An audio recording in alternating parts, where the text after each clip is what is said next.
That's not how the Force works. I don't care! Put a chicken in it and make her name it gay!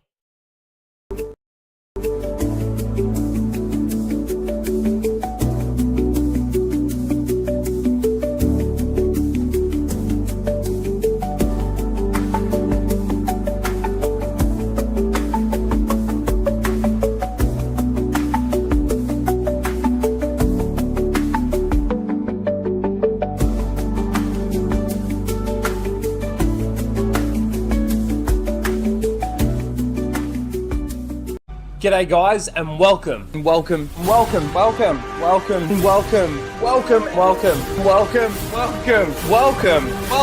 back to Casual Rage.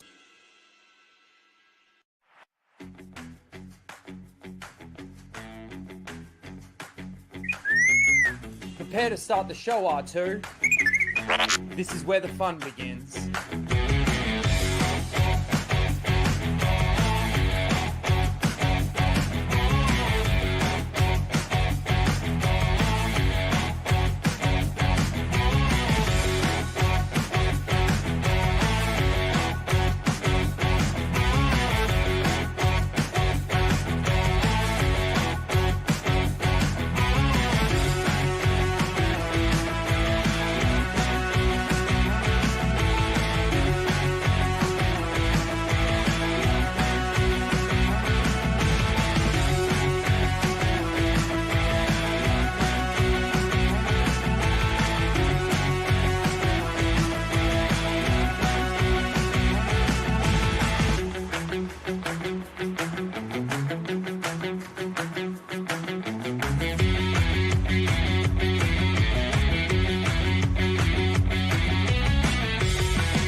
Yo, g'day guys and welcome to Casual Rage 207, where we casually rage out about the topics of the week.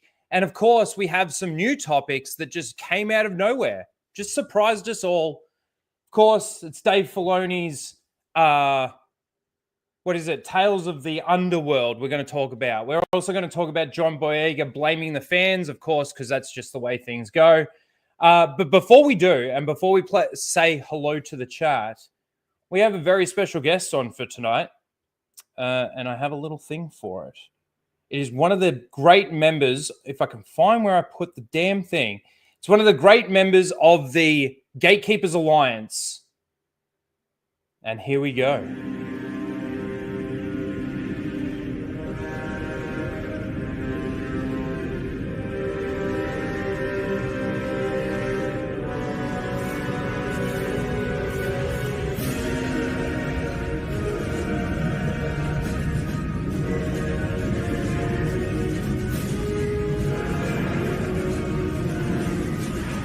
You either want Disney Star Wars to fail, or you don't. Sometimes people just need some space.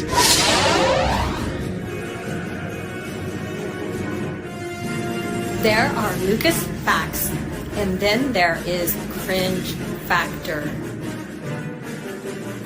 Explore the adherence to canon, continuity, and lore. We have more fun ripping Disney Star Wars than the shills do enjoying it. And that triggers them.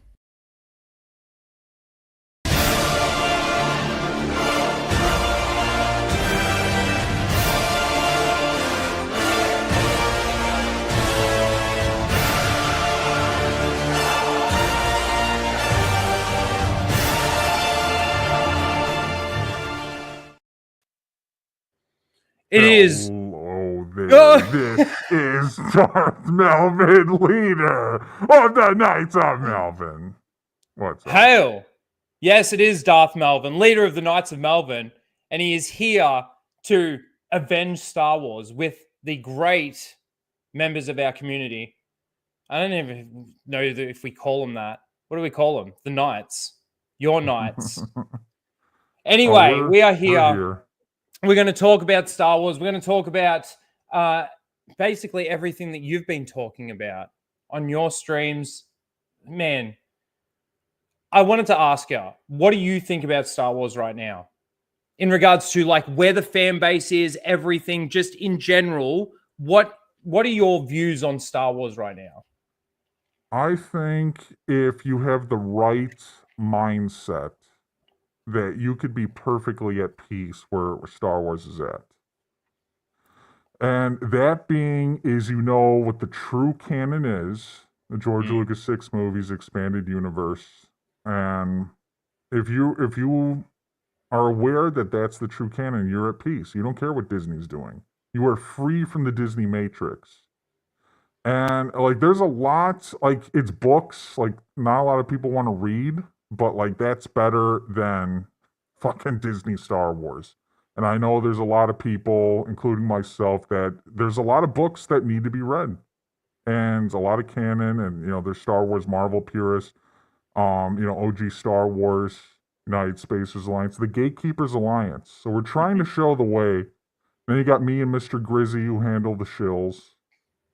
But like other than that, like talking Disney Star Wars, it's Disney keeps taking L after L after L, which is great.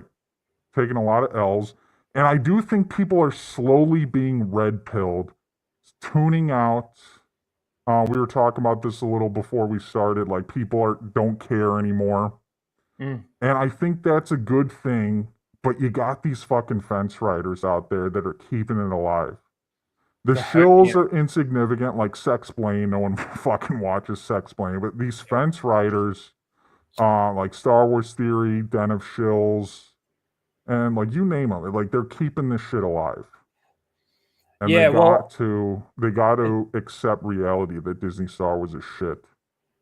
It's interesting for me because like since watching like your stuff, Grizzy's stuff, and it's funny, I've been doing this now for since 2019. When did you start? 2020 February, so like a couple months after the Rise of Skywalker. Yeah, okay. So it was sort of the same for me. I actually started my channel in 2019, late 2019, and then my grandfather passed away and I sort of stopped for a couple of months, and then sort of it was around February that I started back up of 2020. So you and I were about the same time. It's funny that I only came across you like 3 years ago or something like that. But you know, watching how the fan base sort of went from the sequel trilogy into what we went through with the beginning of the Disney Plus shows and some of the shilling that was going on there and the Civil War crap. And now where we are in regards to moving forward with how crap things have been. And now, like, it was funny when you guys started doing the Gatekeepers Alliance, it was kind of like you said, the red pill is now, you can kind of see it more and more in a lot more people. And you sort of feel that shift in regards to, we're just going to take back our fandom. We're going to take back the real parts of Star Wars, what we believe is actually Star Wars, or not what we believe, what we know is actually Star Wars. The expanded universe, George Lucas's Star Wars, all this other crap is just shitty Disney Star Wars that they want. Like, it's Wedgins. Oh, man. But yeah, so did you ever consider yourself like a part of the fandom menace? No, that was before my time. Like, I wish I would have come up with the fucking idea to be like, Last Jedi bad. Like, I'd be a fucking millionaire now. Like I don't know if they're millionaires, but they're doing pretty well, those channels. Yeah. But they're dead. Like, a lot of them. Phantom Menace is dead. A lot of those other channels, they don't talk about Star Wars anymore. That's the Gatekeepers Alliance. They're here. Well, see, the funny thing with the Fandom Menace for me in regards to like seeing it and sort of going through, I was sort of in the tail end of it, really. But I still was, you know, watching a lot. But it was interesting to see how the Phantom Menace was infiltrated by people that just also really didn't care. Like they were, it's almost just on the bandwagon, and it was just it was so noticeable. After it took me a little while. Actually, I was doing streams with Greg, and Tim also too around that time as well. It was like watching people like Janicek, Stephanie Janicek, like, oh my god, do you hear yourself? Like, Was she in the Phantom Menace? Like, oh yeah, oh god, she's a flat out shill. She literally works for Lucasfilm. If you like see what she talks about, and fucking sucks the cock of Sparrow. yeah. Oh man. If you haven't watched the Sparrow Files, guys, by now, like, go and watch those over on Melvin's channel. It is one of the best like mini series of fucking exposure you can probably get. But yeah, let's quickly go through a little bit of the chat here. We've got Justin, of course. He's always going to be back. But force choke the like button like it's John Boyega. That's all I think I'll say. Thank you for that. We've got Jedi Rifter saying, Rhino, you fucking legend. Never change. I never will. And I don't think any of the Gatekeepers Alliance ever will change. Or will ever change.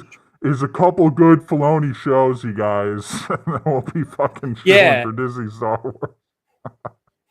That's all it takes. That's all it needs. We'll just forget about everything. LDT3's got to do some family shit. Going to watch the replay. Thank you. Alex, we got some people coming over from Grizzy's channel. Thank you. And thank you, FP, for the subscription. I appreciate that. We got Lara A. She always comes back and re-watches the streams as well. Love it. Thank you. Grizzy's latest video. We're not going to watch Grizzy's video. Because I was watching Melvin's stream before, we're actually going to watch one of Doomcock's videos. Because I haven't watched a Doomcock video in ages, so it's going to be interesting to see. When was the last time you watched a Doomcock video? It's been like a month or two. Like I've been keeping tabs on him. He's been talking less about Disney Star Wars. It's been getting so bad, and I'm just like wondering: is he going to black pill it, or is he going to continue with the hopium? He's still slinging the hopium like these people are. Oh and man, I couldn't with him and the 300,000 plus subscribers. Yeah. It's not good because you see people in the comments like believe. It's the amount of reach they've got. That's the issue that I've got. It's the amount of reach they've got over like somebody like yourself. Like you need hundreds of thousands of subscribers. You deserve that with the content that you do and the amount of effort and work that you put in. And I know I sound like one of those actors that says we worked really hard on this project, but like, you look at the passion and the effort that goes into when a real Star Wars fan, like all the guys in the Gatekeepers Alliance, they care about this stuff so much, probably making fuck all doing it, hoping to get there. One day they'll get there. We got Crew here. How you doing? We've also got, of course, Darth Ghostface. How you doing, Ghostface? He's everywhere. King Chris, I see you. We've got DVS Lord becoming a member. I changed the names of my memberships, by the way, guys. So you can become a Rhino's Rebel or Rhino's Rebels, and then you got Rhino's Knights, and then you've got Law Masters. Sorry. So yeah, they're the 3 levels of memberships. Thank you for that membership. I appreciate it. We got Melissa Lord. He's here. We've got Charles in the chat. How you doing? Charles Ratcliffe, good to see you.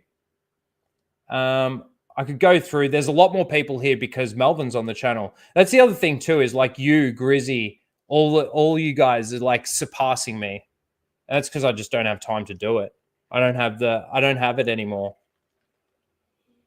Well, as Jake Skywalker would say, no one's ever really gone. Well, that's true. I was actually thinking about a video the other day, and I was going to title it. I sort of came up with a title, The Rise and Fall of Star Wars, and just sort of go through from like how Star Wars sort of grew into what it is, like a bit of a long form documentary, just from my perspective. They'll do well with the YouTube gods. They push that out. Yeah. But see, the channel, I haven't done videos in so long. So long. SWA's here. How you doing, SWA? Good to see you. For $2 says join Raging Rhino joining the Gatekeepers Alliance. I was invited as a original member of the Gatekeepers Alliance. I just don't have the time because of the time zone difference. You know, you guys do your streams at night in your time zone, don't you? Yeah. It's like the middle of the day for me. Definitely a bitch because of the time zones. That's really what's holding it up. 100%. Sup, Knights? How you doing? Quinton, I see you. I'm just going to scroll down a little bit because I've been waiting so long. Let me see. Gary's here.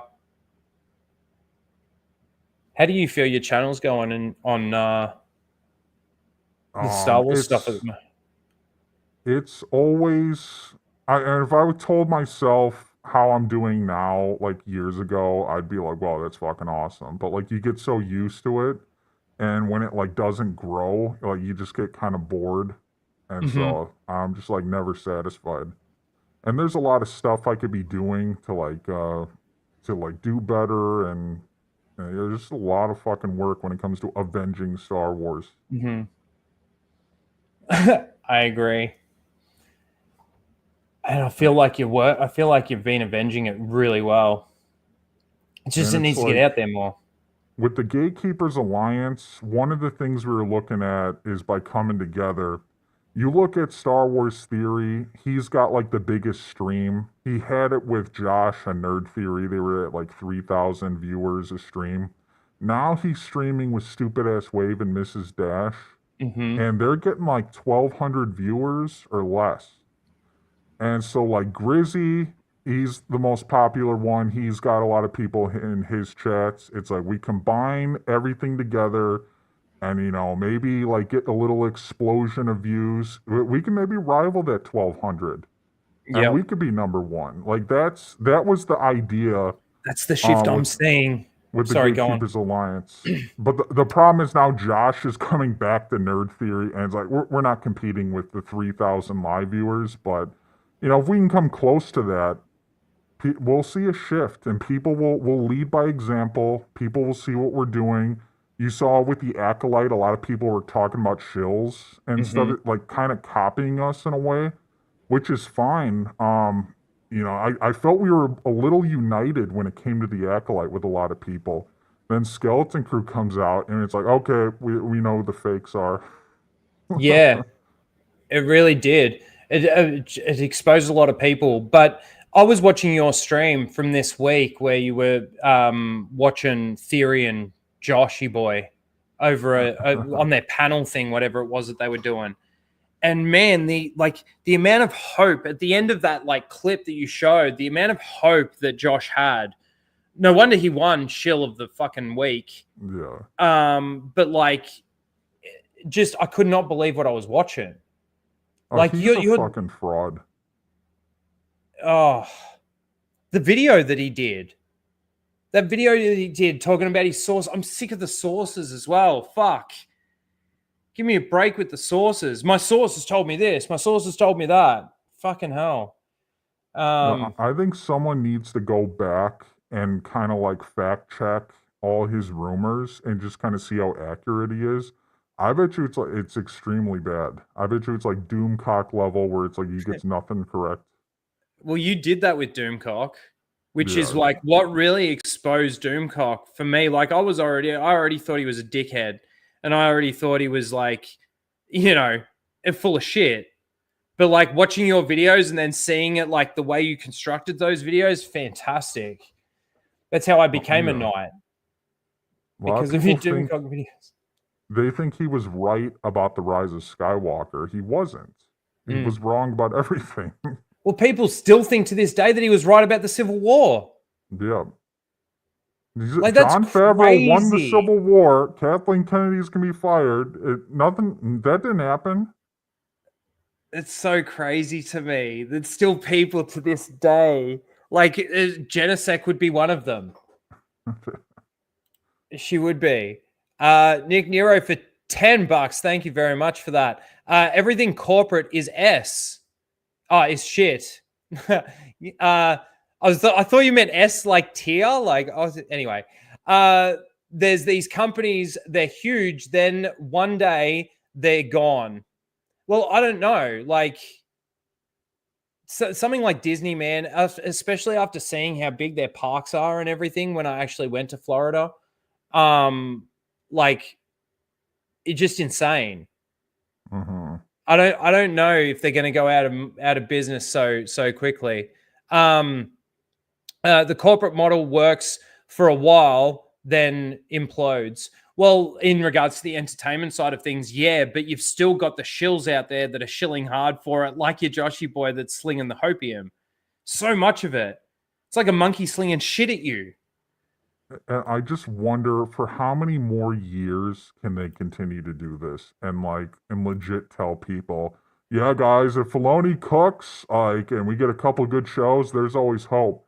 I'm not willing to wait another 5 years for this. Now, I want to call these people out now. I'm fucking sick of it. Like, if you haven't figured it out now, like, you're either in on it, you're a shill, or you're in on some sort of grift. And it's not going to be tolerated. Hashtag drain the swamp. I'm disappointed in Mrs. Dash because fucking I streamed with Dash early days of him sort of leaving the fandom. Like he sort of just was over it, hated everything to do with what Disney was doing with Star Wars. And I spoke to him a little bit about that we were doing Full Aussie back then. It was the early stages of that. And man, to see him come back and now what he's saying about like Andor and stuff. So this was before the sex change. Yeah. Star Wars Marvel. Before he sold his channel. Before he sold the channel. Uh-huh. It was he's just done like a 180, you think, with his character and just what he says about the Star Wars. It certainly feels that way. It's like he changed his mind the wrong way. Uh-huh. He was already like, you were right. It's shit. Everything that they've done is shit. And like they've completely changed the canon. They've destroyed the lore. Like that's what they did. And you saw that and you talked about that. And now it's like, why have you gone back? It's like you were right, dude. I'm going back. Well, he's about to get fired from that show. There's supposedly Theory is going to do the Josh show, Den of Nerds. That's coming back after Andor. Supposedly he's keeping those two around for a second stream. There's no way he's going to do 2 streams. It's not going to happen. They're getting fired. Yeah. I just don't understand, like, even in the what you were watching, that panel thing that they were doing, when Josh was talking, I don't know, I kind of got this image that, like, Theory was rolling his eyes at him, not physically, but mentally rolling his eyes at him. But then Theory would jump in and start talking and saying, yeah, I could see them doing something like this, blah, blah, blah, and still being happy about some of it. But I don't know. I feel like some of the streams that maybe he has done with Mauler and Ryan, and maybe even Justin in more recent times, has sort of shifted him a little bit. And I know I keep giving him the benefit of the doubt with the shift because I thought that after the Acolyte. I thought he was like completely like against what they've done now. I thought he was on board with that.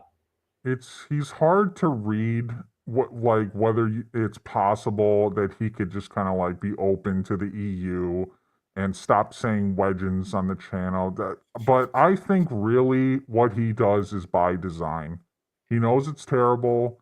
He's always complaining about the woke culture at Disney and just doesn't care, continues to complain about it, continues to support them. I just, at this point, unless he feels it becomes more profitable or the fandom has shifted that much where he has to turn, and start supporting avenging Star Wars and just everything we talk about, I just think he's going to continue doing what he's doing because he likes to meet people at the conventions and sell the sabers. I don't think people would buy the sabers from him if he started acting like me on every show. And I think that's why he doesn't do it. He Yeah, I just don't wants know, to like. because if you say that it's by design, it's like you could then give the same benefit of the doubt to Star Wars Explained.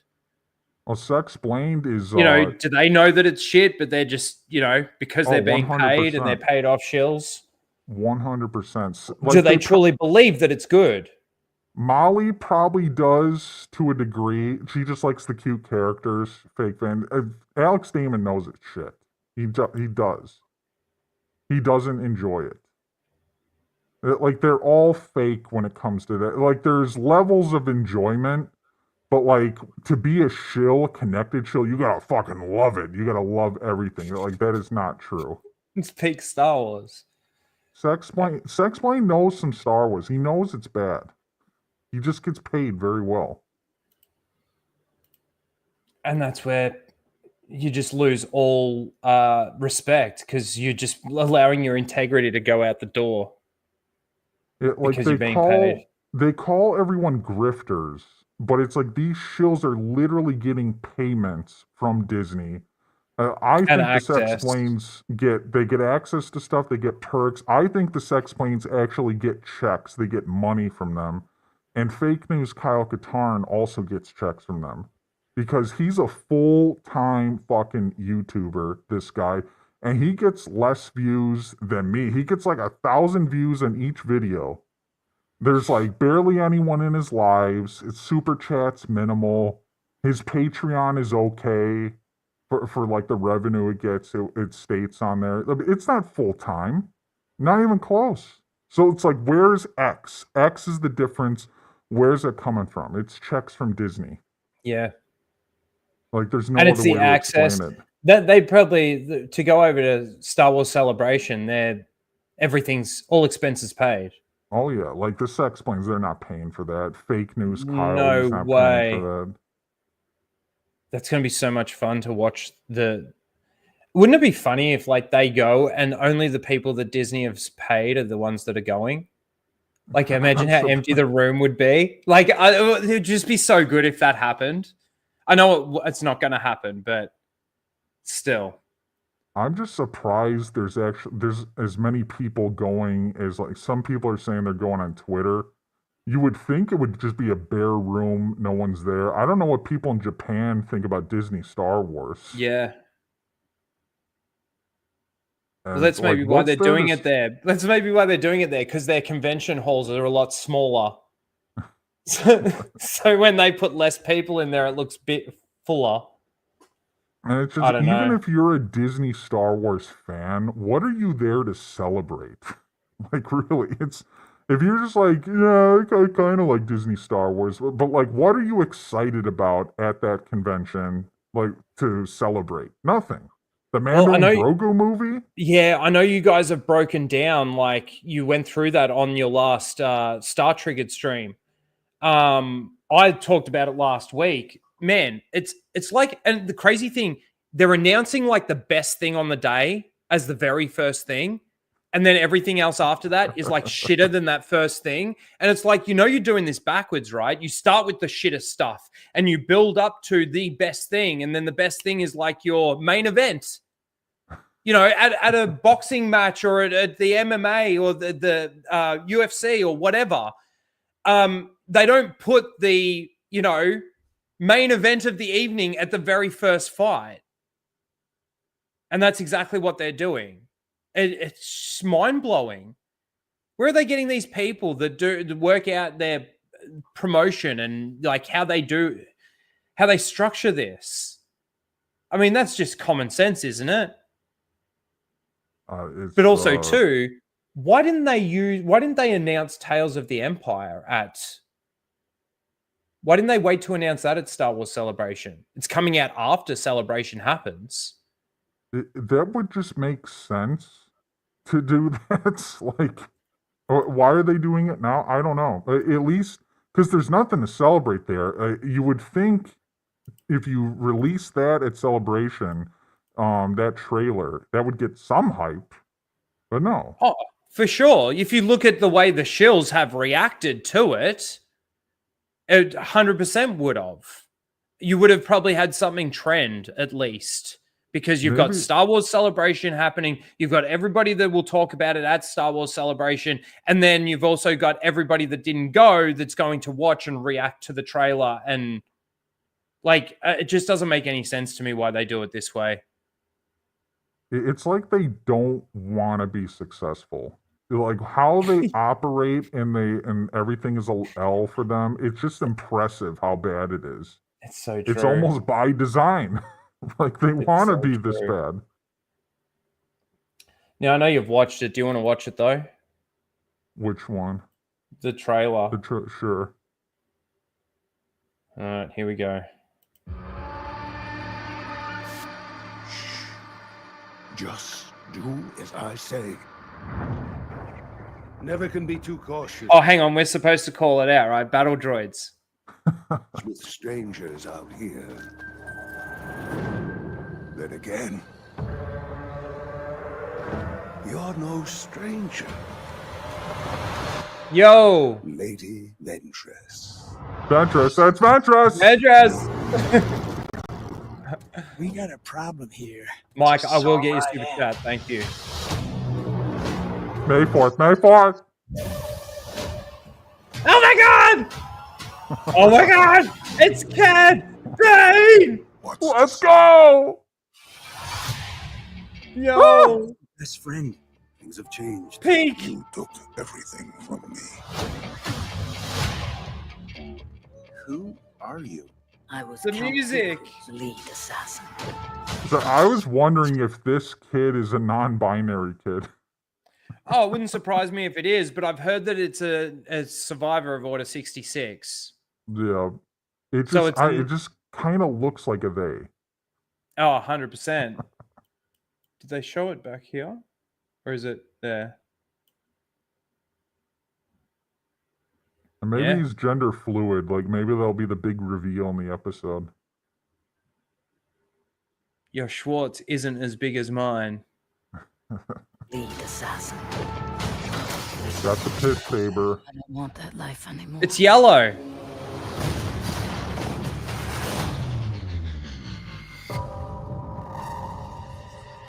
An Inquisitor. Bane? No one needs to die.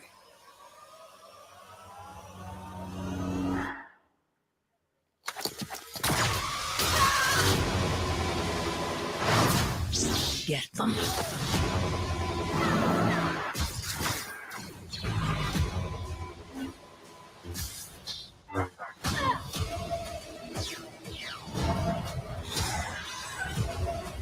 You're gonna pay for what you did.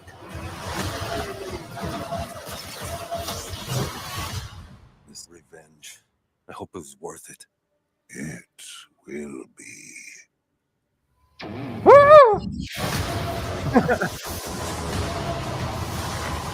Tales of the Underworld. Oh, that's a coincidence.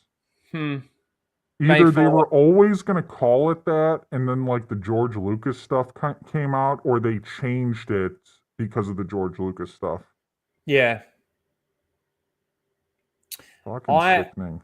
I think that the reason why this has come out so suddenly is because these characters are going to have cameos or be so very important in The Mandalorian and Grogu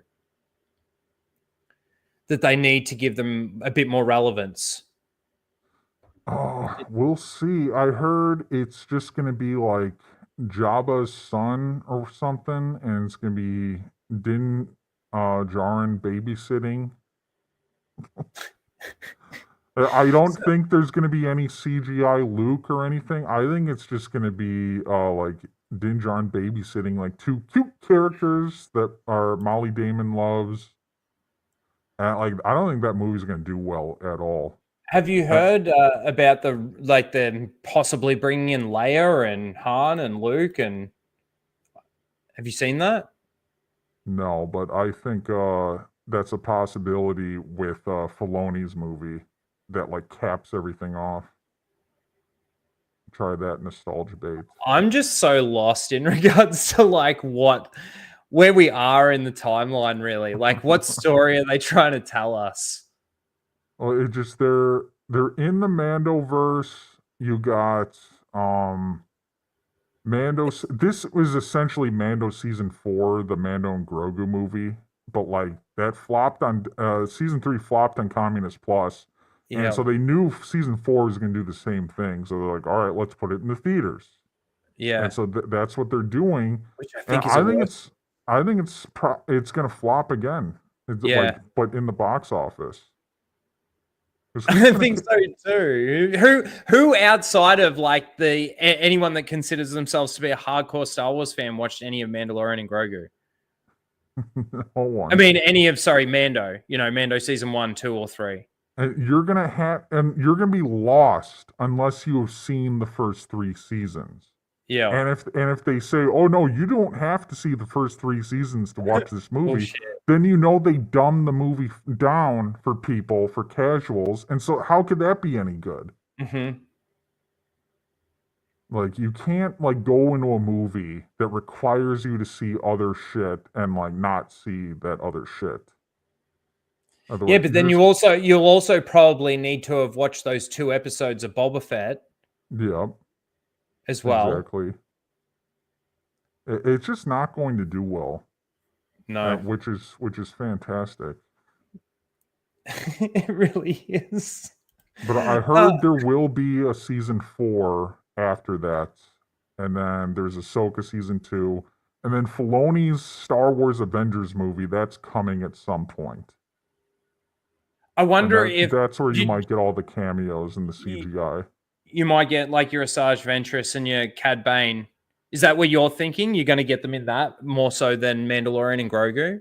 No, I don't think Ventress or Cad Bane will be in Mando and Grogu. I Yeah. think It'll be in the Filoni one. The CGI fest with Luke, Leia, Han, that's going to be Filoni's movie if that ever happens. Oh God. It will Isn't be it like sad to Ahsoka think? season 2 or Ahsoka season 1 with Anakin, the nostalgia bait. That's what it's going to be.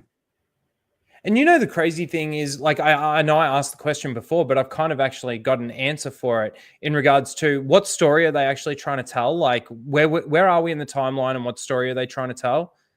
They're trying to make the sequels make sense. All of this is damage control to try and make the sequels make sense. So that then whatever they move forward with in the next Rey movie will make sense. So they're trying to, it's crazy to think they're trying to go back in time in the timeline to assist the sequels to make sense, but at the same time they're trying to come up with a script for a Rey movie that fits in with everything else and everything that they're trying to create right now. Mm-hmm. It's such a backwards way of actually creating a show or like entertainment just in general. I was watching Star Wars Marvel Purist. We watched the behind the scenes of the Phantom Menace. Oh yeah. And like I never really watched too many. I watched the Revenge of the Sith one, which was unreal, but I never went back and actually watched like the behind the scenes of some of those ones. And that one I'd never seen. And fuck, it's awesome. I'd seen clips from it. But anyway, I just thought, man, the amount of passion and, vision that went into it, the storyboarding and everything, and they just don't do any of that with Disney Star Wars. They're just all over the place. They like this character, let's just do that. Yep, awesome. Green lit, go. Mike Hill for $5 says, Star Wars Outlaws, can you do it? Star Wars Outlaws. Yeah. Will release on the Switch, Switch 2, if no one bought it on the other platforms. Why does Nintendo think anyone will buy it on the Switch? It's probably a license or a contracting thing. You know, they probably always had it in the I don't know. I don't know. see some accounts on Twitter that are like promoting that. I'm just like, bro, fucking no What, one that it's bought gonna that game. that it's gonna be on the Switch? Is it? Like the coverage on that game that the shills made, fucking ridiculous. Ridiculous. The fucking mechanics of the game was horrible. What was that clip that we saw where the person was like in and out of the brush and everything? And like, just I remember so. like when that first was announced, like an open world Star Wars game, and then it turns Mhm. out to be Kay Vess running around, being a strong whammon. Yeah. Grandmaster Chris for $5 says, "Let's face it, Finn is just a race swap Kyle Katarn." I have heard that, and like I do know a little bit about Kyle Katarn, and there are definite things there. I mean, you could say the same thing about Rogue One, right? The race Yeah. swap, gender swaps, whatever that's in there. Difference is one is the battle master of Luke's new Jedi Order. The other is a janitor. Yeah. There's people that defend Finn and his arc, and he got robbed. He should have had a better arc. Well, ask J.J. Abrams, Mr. Mystery Box, what was his plan for Finn in 2015? And then, like, look what he did with him in 2019, The Rise of Skywalker. He didn't do anything with him. Yeah. So, like, it just tells me there really was no plan for that character. But, like, a lot of people like to pretend that The Force Awakens was good and that Finn's character was good, but, like, it got ruined. And no, But the it was just point- always but bad. No, 100%. It was always bad. But the point is, with what he's saying in regards to, you know, the fans and going after the fans, and dude, there was a lot of people that had the beer goggles on and thought that The Force Awakens was good, or okay at least, willing to continue giving it a chance, and thought that your character was intriguing because it was a stormtrooper that could possibly end up being force sensitive and like possibly becoming a Jedi in some way. Who knows? There was no one that went after your character really that gives you any right to say what you're saying. Oh, it's insane. It's unhinged. It is unhinged. Speaking of it, it's a good transition to go. Yeah, go on. What were you going to say? What's funny is I was watching some of the Star Wars theory stream earlier, and they're acting like this is just shocking coming from him. Oh, how could he attack the fans? And it's like, didn't you know this guy's a political activist? Like, I've known this guy as a piece of like shit for years, and it's just not surprising that he's going to be doing this.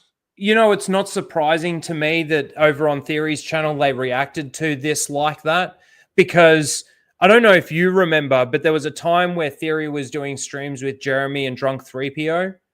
And Jay, Drunk 3PO, brought up to Theory that he could, like, they were talking about the throne room scene, the throne room fight, and Theory was talking about how much he actually sort of thought it was okay. And Jay brings up the fact that there's a guy that completely throws his spear out the way so he can be stabbed, and the disappearing dagger. And Theory's like, "What are you talking about? What are you talking about?" And he showed him, and he's like, "This is 2 years after it." He's like, "I had no idea. I had no idea. Like, I didn't know anything about that. That's horrible. I had no idea." It's like, dude, are you even paying any attention? No, And it's the same thing with this. Like, they've been attacking the fans for fucking ever. You got attacked for showing your emotions, for crying over a skinwalker, right? Like, you got attacked by the fucking studio yourself, and you can't fathom the fact that he is going after the fans now all of a sudden. Fucking oath, he's fucking gonna go after the fans. He wants to fucking get a job still. He's become completely irrelevant. Go on. Oh, he is definitely coming back. He says he's not going to be Disney Plus. He'll be in the movies. He'll be on Disney Plus. He'll do whatever they want. And like they might have even told him, like, "Hey, like, start attacking the fans." But he's an activist piece of shit on his own. Might have just done that. But like with Star Wars Theory and them, they're all upset about him, and this is shocking news. But are they going to stop the Communist Plus subscriptions? Now, are they going to continue to support Disney? Yes, they will. So it's like, what's the point in complaining about it? Agreed. Let's you've obviously listened to this already. I know you did a fucking video on it. Let's just listen to it anyway. They're pandering. Well, that's really fucking loud. They're pandering. That's still really fucking loud. Let me tell you, Star Wars always had the vibe of being in the most whitest elite space.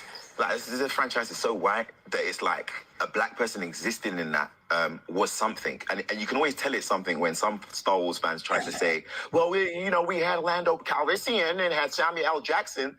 It's like telling me how many cookie chips are on the cookie dough. I'm like, bro, they just scattered that in there, bro.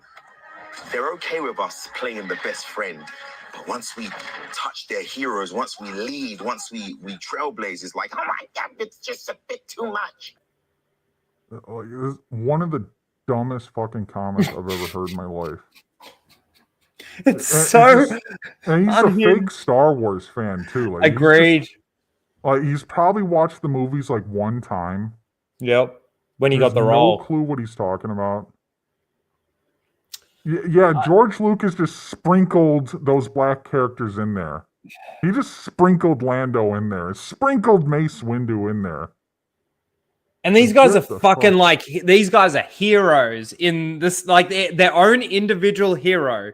Lando Calrissian and Mace Windu. Mace Windu is probably the only Jedi Master at the time, other than maybe Yoda, but the only one that really could have taken down Palpatine. And then he's fucking And he crying. did. And he basically did. He'd won the fight. Yeah, like, they're your friends, everyone. Yeah, Mace Windu's fucking chopping heads off.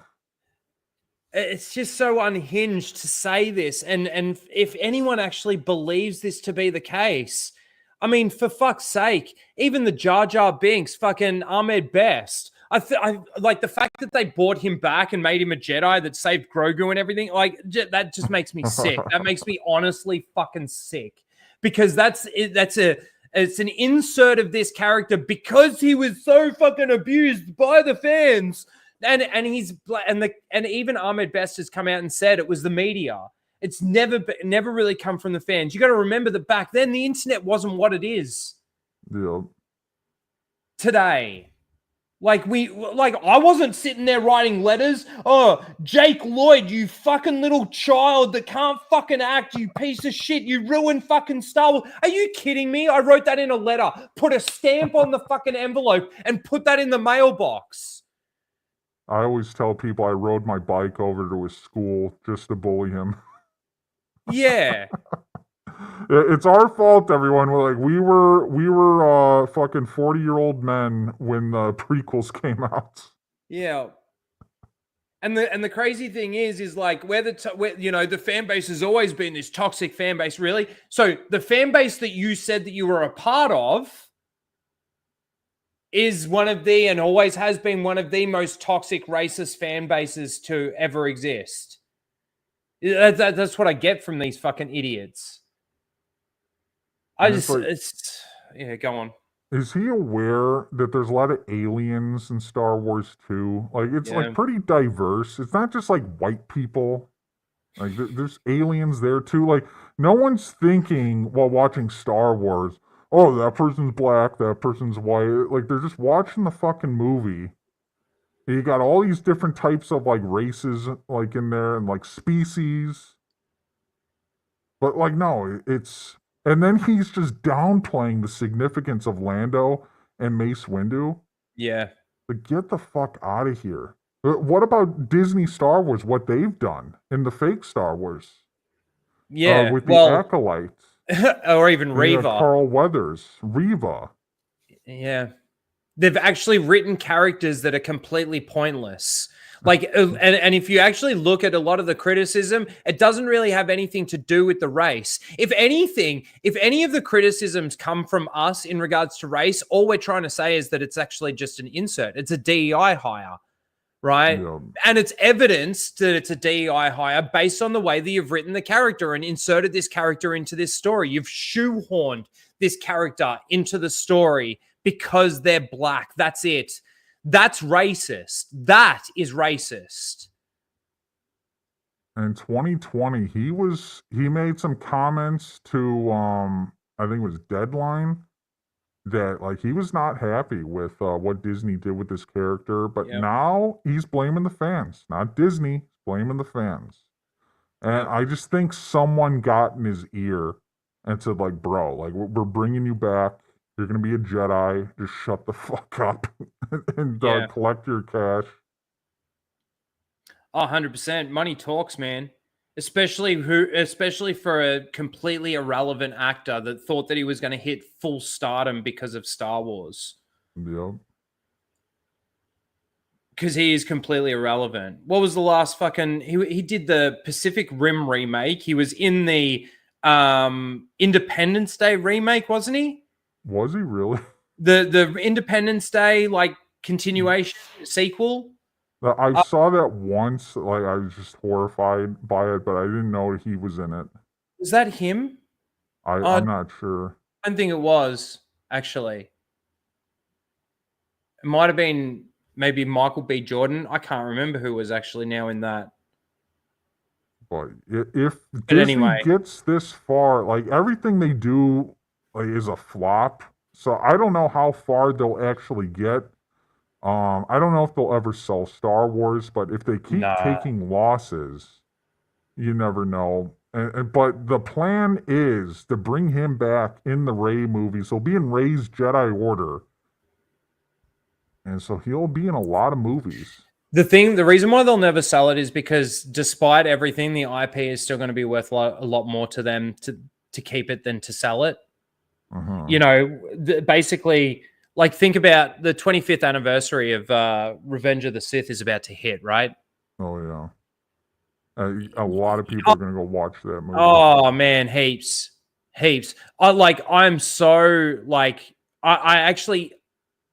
I'm getting more and more pissed off as we get closer to the fact that they're going to release it in theaters. Because if there was one of the prequels that I would want to see in theaters again, it's that one. And I just can't bring myself to give the money to him. I just can't. Like, I'm not going to do it. It pisses me off because I really want to do it. What they'll do is they'll put Disney trailers in there, like they're for. Oh yeah. What was it? The Phantom Menace. They put Acolyte trailers in the fucking movie, or before or after it. Yeah. And then it's like when you go, when we saw the movies, the prequels in theaters, it's like we were seeing it with Star Wars fans, people who love Star Wars. You go there now, you're going to see with a bunch of fucking cucks, a bunch of fucking fake fans. You'll just like be there with your popcorn. You'll be like, why the fuck did I come here? Could you imagine? I don't belong Could you here. imagine like someone just ignites a lightsaber and the entire theater just like starts like exploding, and like you're the only one sitting there going like, oh god, like yeah, it's just nah. And you know, like, they're going to overreact to, like, everything that happens. Like, Anakin, this is where the fun begins. It will be like a fucking Louise Julie fest wherever theater you go to. Like, you'll literally, I think anyone who goes and just wants to see it in theaters, they'll regret going. Yeah. Because you're not seeing it with real fans. And you're not going to recapture how you felt like when we saw it years ago. And you're gonna home theaters is the way to go. You're gonna end up seeing this movie with a bunch of internet shill reactors. Yep. And that's could you imagine being like watching that in real life? but it's sickening how much cash they're gonna pull in from that. Oh, no. All the losses, like with the Acolyte and everything, Skeleton Crew, with how much just free cash they're gonna pull in just from releasing a movie that they can continuously do over and over again. It's sickening. Oh, actually, I got this to follow on from it. Like this is, and I think a few people have played this. It's always shown and everything, but like this is the Star Wars fan base. All I got to say, the Jedi have returned. We're just fanatics out here waiting on Return of the Jedi. 3 years in the making. We're waiting for this. Some people don't idolize Darth Vader like I do. See, I want him to get Luke. And I think that that Luke will destroy Darth Vader. I guess Darth Vader will die. I'm not sure. I hope he doesn't. I love his black. Is this a Klan rally or something? I'm a little confused. Yeah. Fucking racist Star Wars fans. Yeah. Racist, sexist Star Wars fans. So misogynistic. Going in now for immediate main floor and balcony seating. Hold your own ticket as you enter the theater, please. Back in the day where it's like, if you were a psycho, people would fucking call you a psycho. Yeah. And you wouldn't get taken seriously. Finally, the wait is over. It's like, there's no fake fans there. No. There's just people that fucking love Star Wars. They're excited. Yep. And it was the same thing with the prequels. People were going to seeing those and lining up, and it was just a lot of fans going to see it. You know, it's kind of sad. I hate when they like try to bring up the box office numbers for the sequels, and it's like, it's not because your movies were any good. It's like, no. First of all, there's inflation, and second of all, like The Force Awakens, like you could have fucking put a movie of someone taking a shit for 2 hours, called it and Star Wars. It would have got those numbers. Yep. People were fucking hyped to see that movie. Yeah. Oh my god, the return of Star Wars. Yeah, and because it was because we all knew that it was also George Lucas's baby, we didn't think that he would sell it to someone that would do what Disney's done to it. Yeah. You know, he would have been more meticulous with who he chose to sell his IP to. And it just turns out that that person, Kathleen Kennedy, that he decided to put in place to do that, yes, he decided, but I swear she manipulated that. She must have. Unfolds.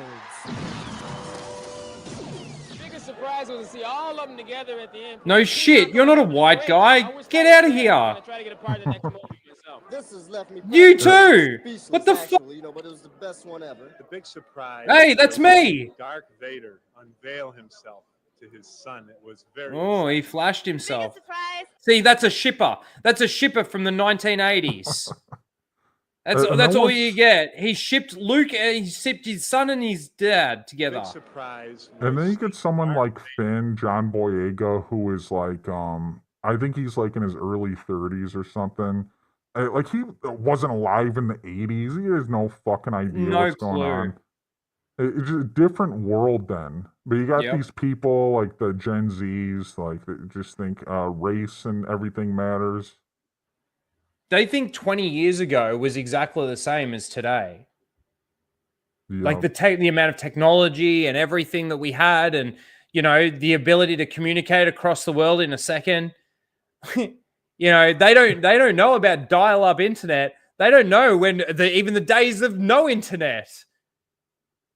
Oh yeah. Like they just think that for the last 2,000 years, technology hasn't, like, everything was exactly the way it was today. No, we've just been 40-year-old white men drinking from the fountain of youth for 20 years. We've just been fucking ripping on Jake Lloyd for that long too. For that whole time, even before he even got the role, we already knew. We were giving that kid shit before he was born. Forums and all that shit and the dial-up internet. The AOL Instant Messenger fucking around. Man, in 1985, no, I was too young then. In let's say 1990, I was fucking writing a message saying this Jake Lloyd kid, he's only just been born. No, he wouldn't have even been born yet. No, he's about to be born. He's going to destroy Star Wars, man. You got no idea how much this kid, we got to like stop him. What's that Arnold Schwarzenegger movie where they got to kill off the chick, the devils or something? I can't remember Terminator? it. Sixth Day? No, it's not that one. Oh, it might be that one. Anyway, no. Unveil himself to his son. It was very exciting. See, he's unveiling himself to his son, Shipper. Give it away to anybody. Do you think it was worth coming to this late at night? Yeah. Good over evil, always.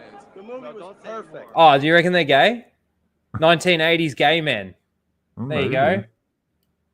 Very diverse group of fans. Oh, yeah. But, you know, they couldn't... man, that could be.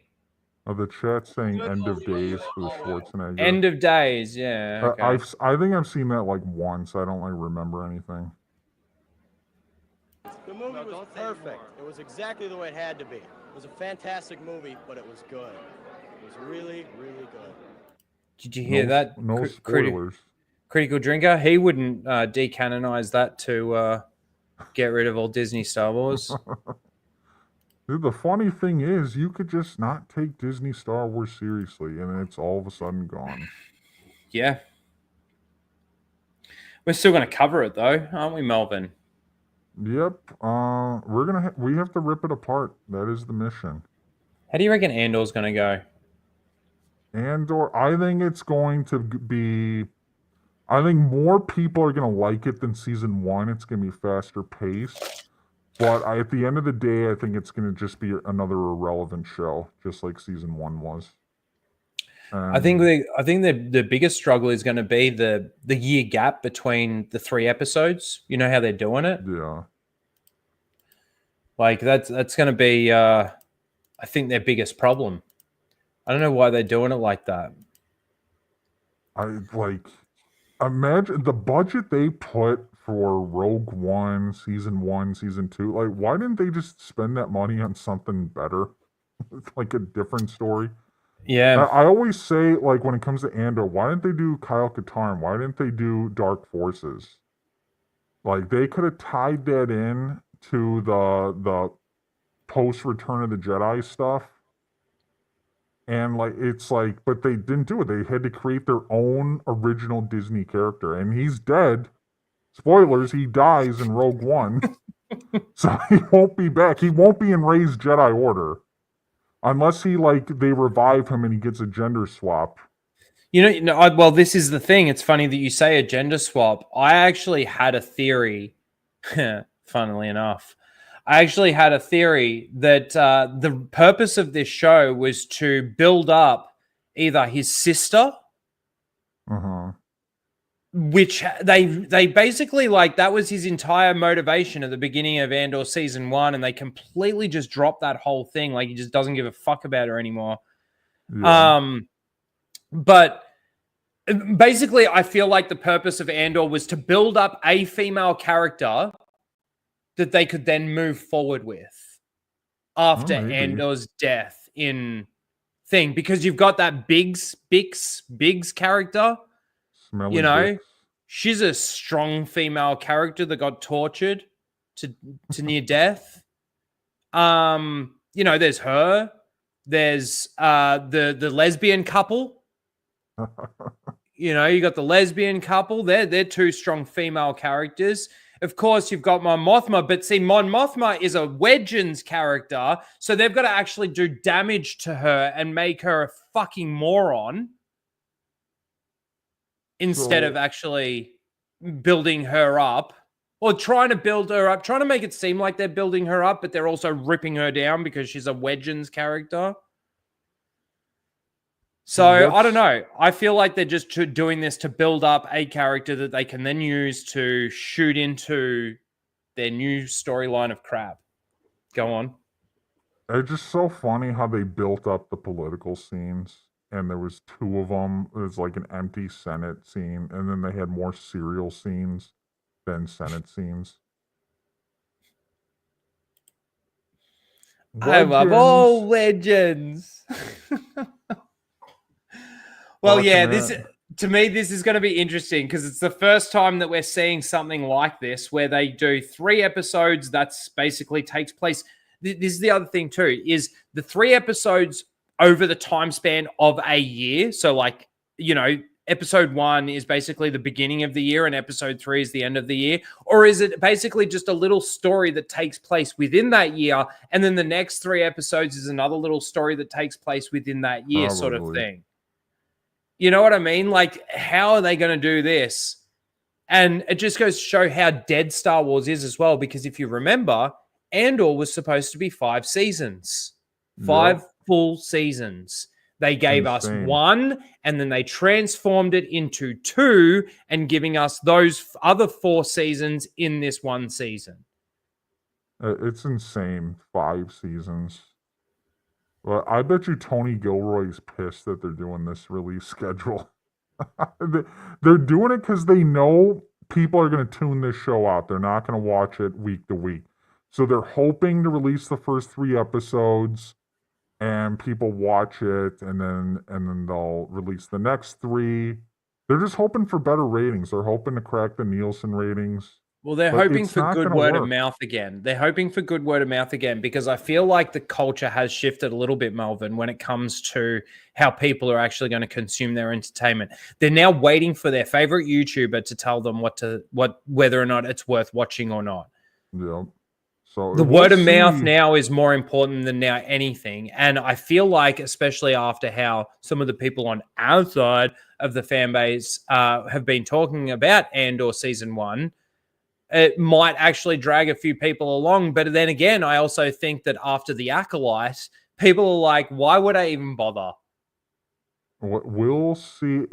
My theory is on a lot of these people, they're trying to milk it as long as possible. I think they could probably stretch it out another 5 years. And so that we're trying to get to the Mandalorian and Grogu movie.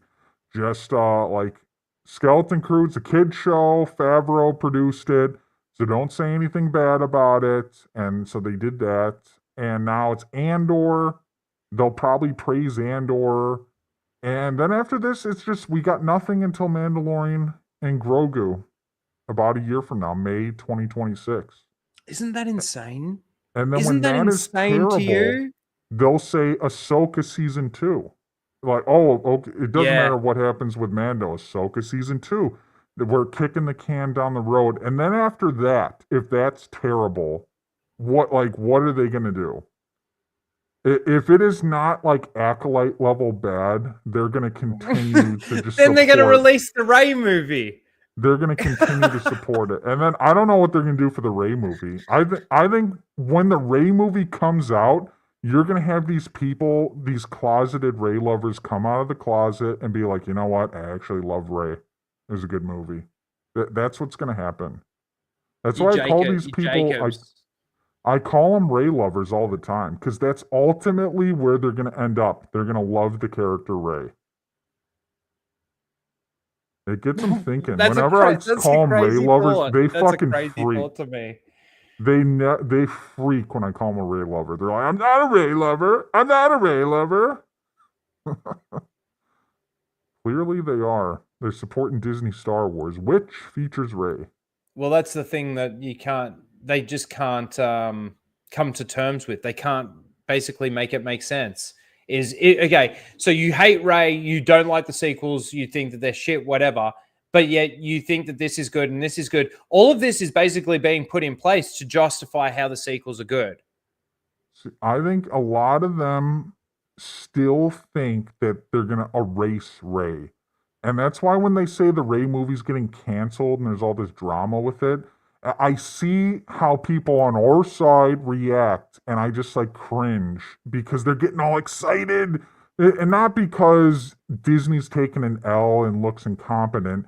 They're excited because their precious shit-ass Disney Star Wars in their eyes is going to be better now because there's no Rey. Because they're still clinging to Disney Star Wars. So, like, I want to see the Ray movie come out and have it fucking flop. And then we could be laughing at both sides. We could be laughing at the shills, laughing at Disney. We could be laughing at the Filoni lovers who are at terms with, oh my God, the Ray movie. I've been supporting Disney for so long, and they finally did the Ray movie, and it was horrible. Oh. I'm Well, I just think looking it's gonna. forward to that. The next movie to come out is The Mandalorian and Grogu, Yeah. and like I don't even think we need to wait for the Ray movie to see the next Disney Star Wars flop at the box office. I think it's going to happen straight away. I don't think people are. I don't think people are caring enough now. Like especially the actual fans, like actual fans that just think it's all crap. They're all tapping out. Like I'm done.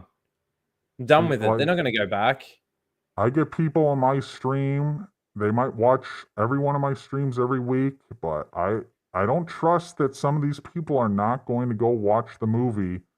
And I just feel a lot of people are still clinging. They'll check it out, but I'm becoming more and more optimistic that that movie's really going to flop because I think so. there's no story to it, and I really don't think there's going to be CGI and nostalgia bait, and then word of mouth gets around. I think it's just going to be some shit ass fucking story. And it's like I think everything is shit ass. There's no such like, this is shit ass. It's there's no story. It's just going to be shit ass. That's it. There's no. They don't even know what story means. And did you see the Kathleen Kennedy article that she basically talked about like all these movies that are in production? Oh yeah. And so when like she had to make an announcement about her stepping down or whatever, that article. Yeah. Yeah. And so other people, they think, so not only the sequels are getting retconned, everyone, Ray's going away.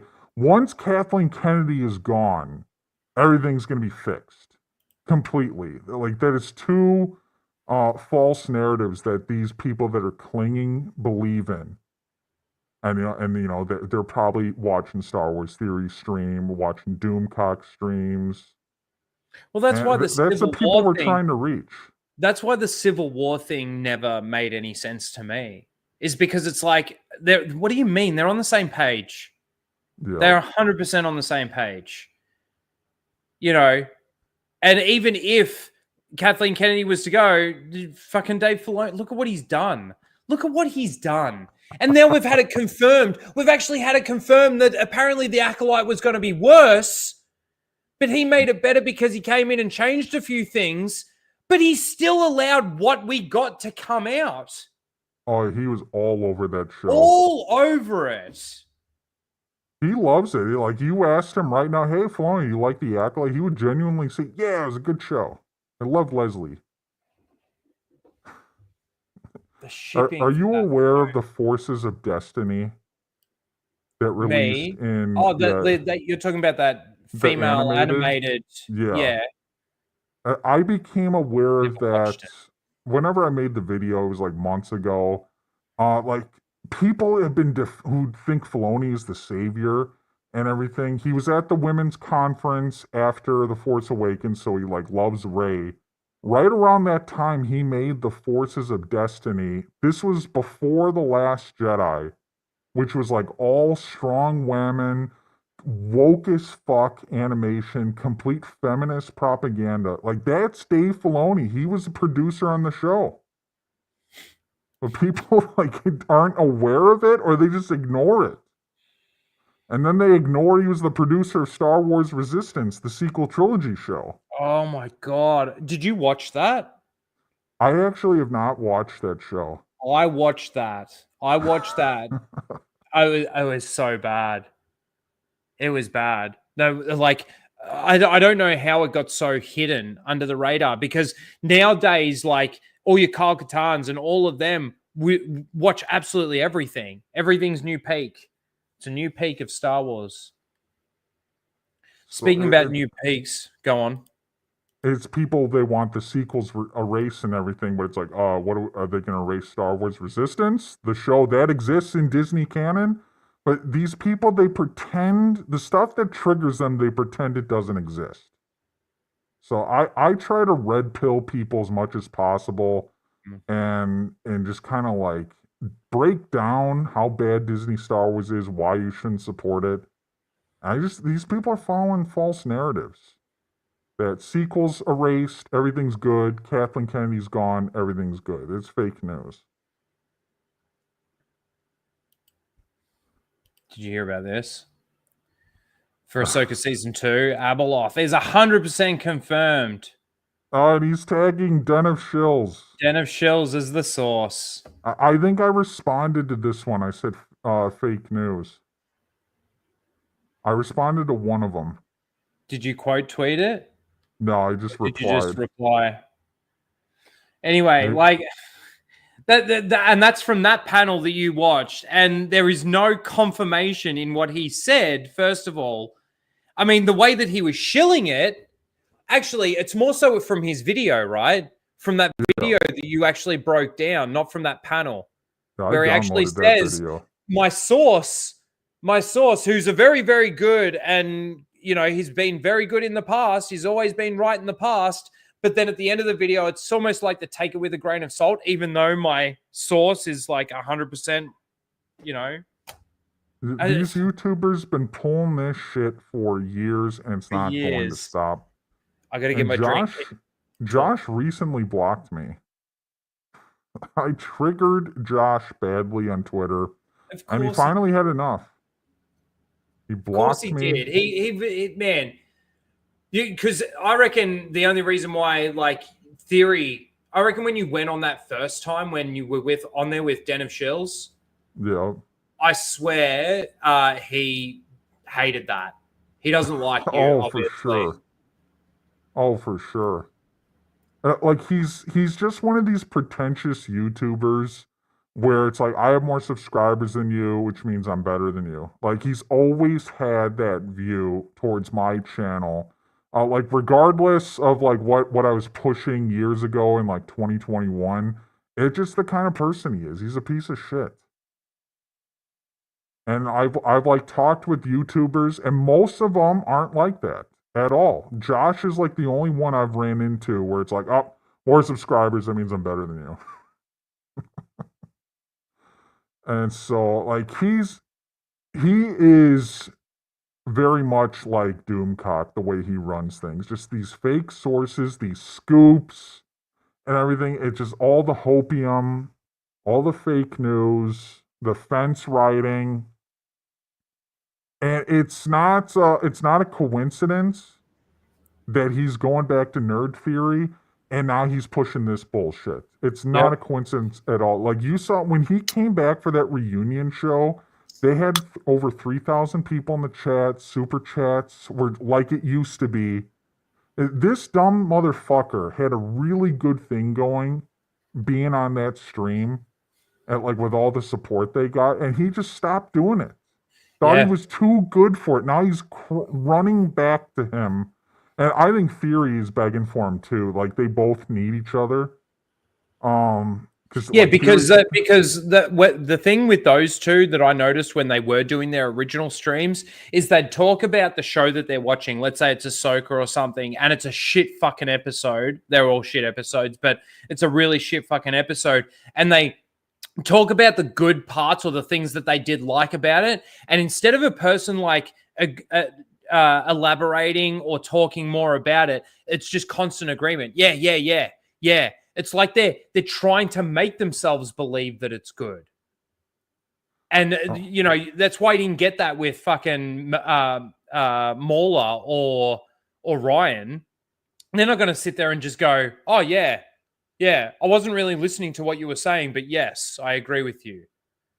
It's unfortunate that that didn't last. I think they could have brought some balance to that channel. Maybe convinced him to be like, hey, stop shilling for this shit.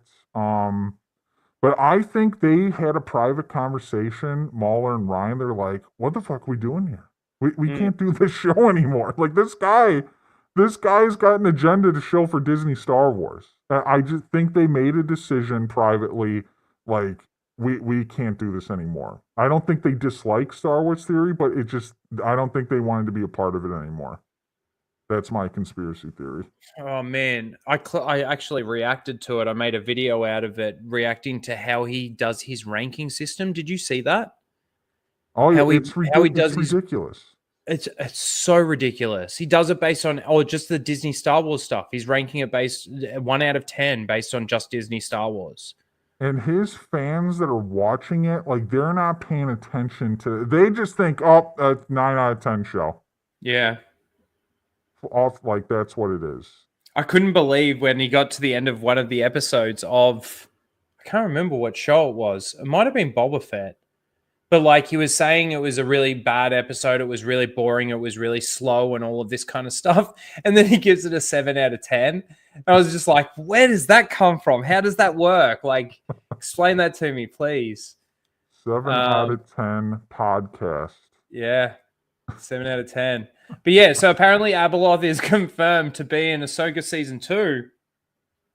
I'm just like, at this point in time, take everything that you can from the expanded universe that you decanonized, that was canon, because you can't decanonize something that was never canon. But yeah, like just take everything that you want from that and bring it in and show us how badly you can destroy it. Because that's exactly what they did with Thrawn, when you really do look at it. He was so dumb in Ahsoka. When none of this happens, like I'm going to rip him apart. But I'm gonna have to wait like a year and a half for it. I downloaded the video. Yeah, good. You've got your think ready. I think Anakin will probably make a couple of appearances, but he said he's like literally in the whole show. I don't believe that at all. Said Liam Neeson is coming back. Liam Neeson has publicly said he's done. Like he came back, he did it, but he's just like he's not doing it anymore. He ripped on it. He's not coming back. And then Josh has been pushing Abeloth for the longest time. Like that's not happening. He wants it to be true. He wants it to come true. So very badly. Like they think Filoni is this mastermind that's like fucking cooking. Like this guy like created Sabine Wren, who is literally Rey 2.0. Oh yeah. Especially after what we got in fucking Ahsoka. But it's so funny to me. These people, they despise the sequels. They hate Rey. But like Sabine's a good character, yo. Same character. Like got the Disney Force. I'll never forget. Like Ahsoka's training her, can't move the coffee cup, and you got people online. Well, I'd be okay if maybe by the end of the season she could move the cup, or maybe in a few years down the road she can like move the cup and kind of like swing a lightsaber and be okay. But no, like she's full on Rey Skywalker at the end of that show. She's turned on the Disney Force. Oh man. And like he just jumped and like let her force push him and just like, oh, this person has no idea what she's doing. I'm just gonna like jump to my death and hope that she saves me. How did he think that she would be able to do that? How dare he put his faith in her to be able to do that after just that, like literally grabbing the lightsaber, turning it on at the guy's head. I'll push you. I don't know how people could be excited for season 2. And I said that I think Sabine Wren is going to defeat Baylan Skoll, whoever they recast for that. That was one of my predictions. She's going to slice and dice him. Well, you got to remember Shin Hati is still on that planet too. Oh God. They're separated, all they do is they simp for her. Cardboard cutout fucker. Man, I reckon this is what I truly believe. I reckon Ahsoka, Sabine, Shin, and Baylan are gonna get together, and it's just gonna be one big orgy. Lightsabers out and everything. The shills would love it if they did. Oh, they would. Like that. They would. They don't know their audience. They're gonna go into one of their little turtle huts. Get a little fire going, and they're gonna get it on. Let's get it on. That's really what they want to see. These fake fan Disney shills, like they would rather have that than like anything that Filoni is cooking. they just want the orgy. Yep. Isn't that sad? And fucking what? At the other end, we've got at the other end. That's kind of funny. We've got Ezra and what's her name? Hera. Yeah. Chopper. Those three. Chopper's just there going. What do you reckon? There's so many Chopper accounts on Twitter. Fucking freaks. Like I call them robosexuals. I've been blocked by like 2 or 3 Chopper accounts. You know what blows my mind? Like, you watched Solo, didn't you? Yeah. Oh, the droids. I saw it one time years ago. Yeah, same here. But I can never get over the droids. Like, I just can't get over the fact that these droids want to rebel, but they can't because they've got the restraining bolt on. And as soon as their restraining bolt's removed, like, it's like the droid's been programmed to get on the table and protest. Like, that's what its actual programming is. It's so stupid. Droid rights matter. Droids' rights matter.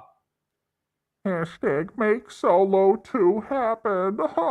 And it's funny that we always talk about them destroying original characters. They destroyed Luke Skywalker. They destroyed Han Solo. They even did damage to Leia. I argue that they do damage to Mon Mothma and all of that kind of thing. But Solo actually did damage to the Millennium Falcon as a character. Like, that is just going to a whole nother level.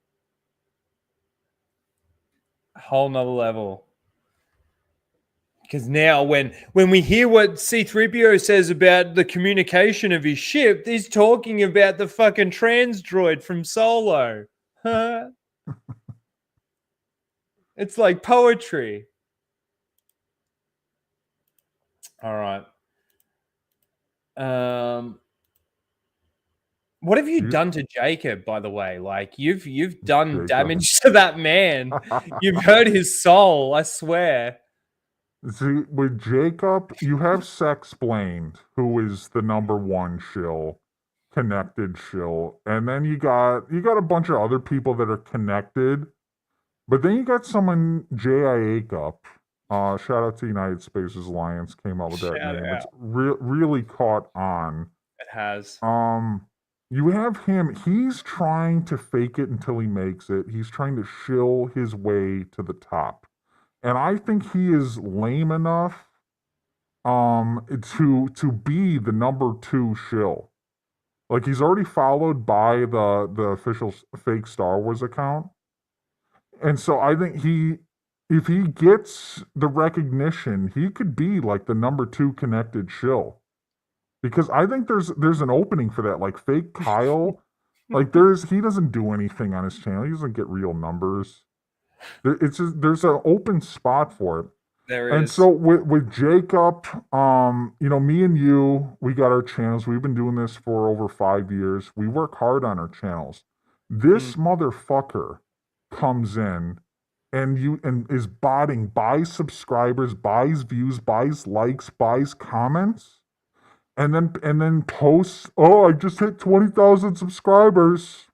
Not like, this is beyond Star Wars. Like, this is on a personal level, like YouTuber to YouTuber. Fuck you. Yeah. I'm going to expose your shit. Because I see what you're doing. You're a piece of fucking shit. You're a liar. You lie to everyone you know. And I'm going to expose you. And there's nothing. And what sort of views does he get on these videos? Oh, like, it's terrible. Like, does he get like a couple of hundred? Is that about it? We got his screenshots. Grizzy got a screenshot of it, like 4 views in 1 hour on his latest shit. podcast.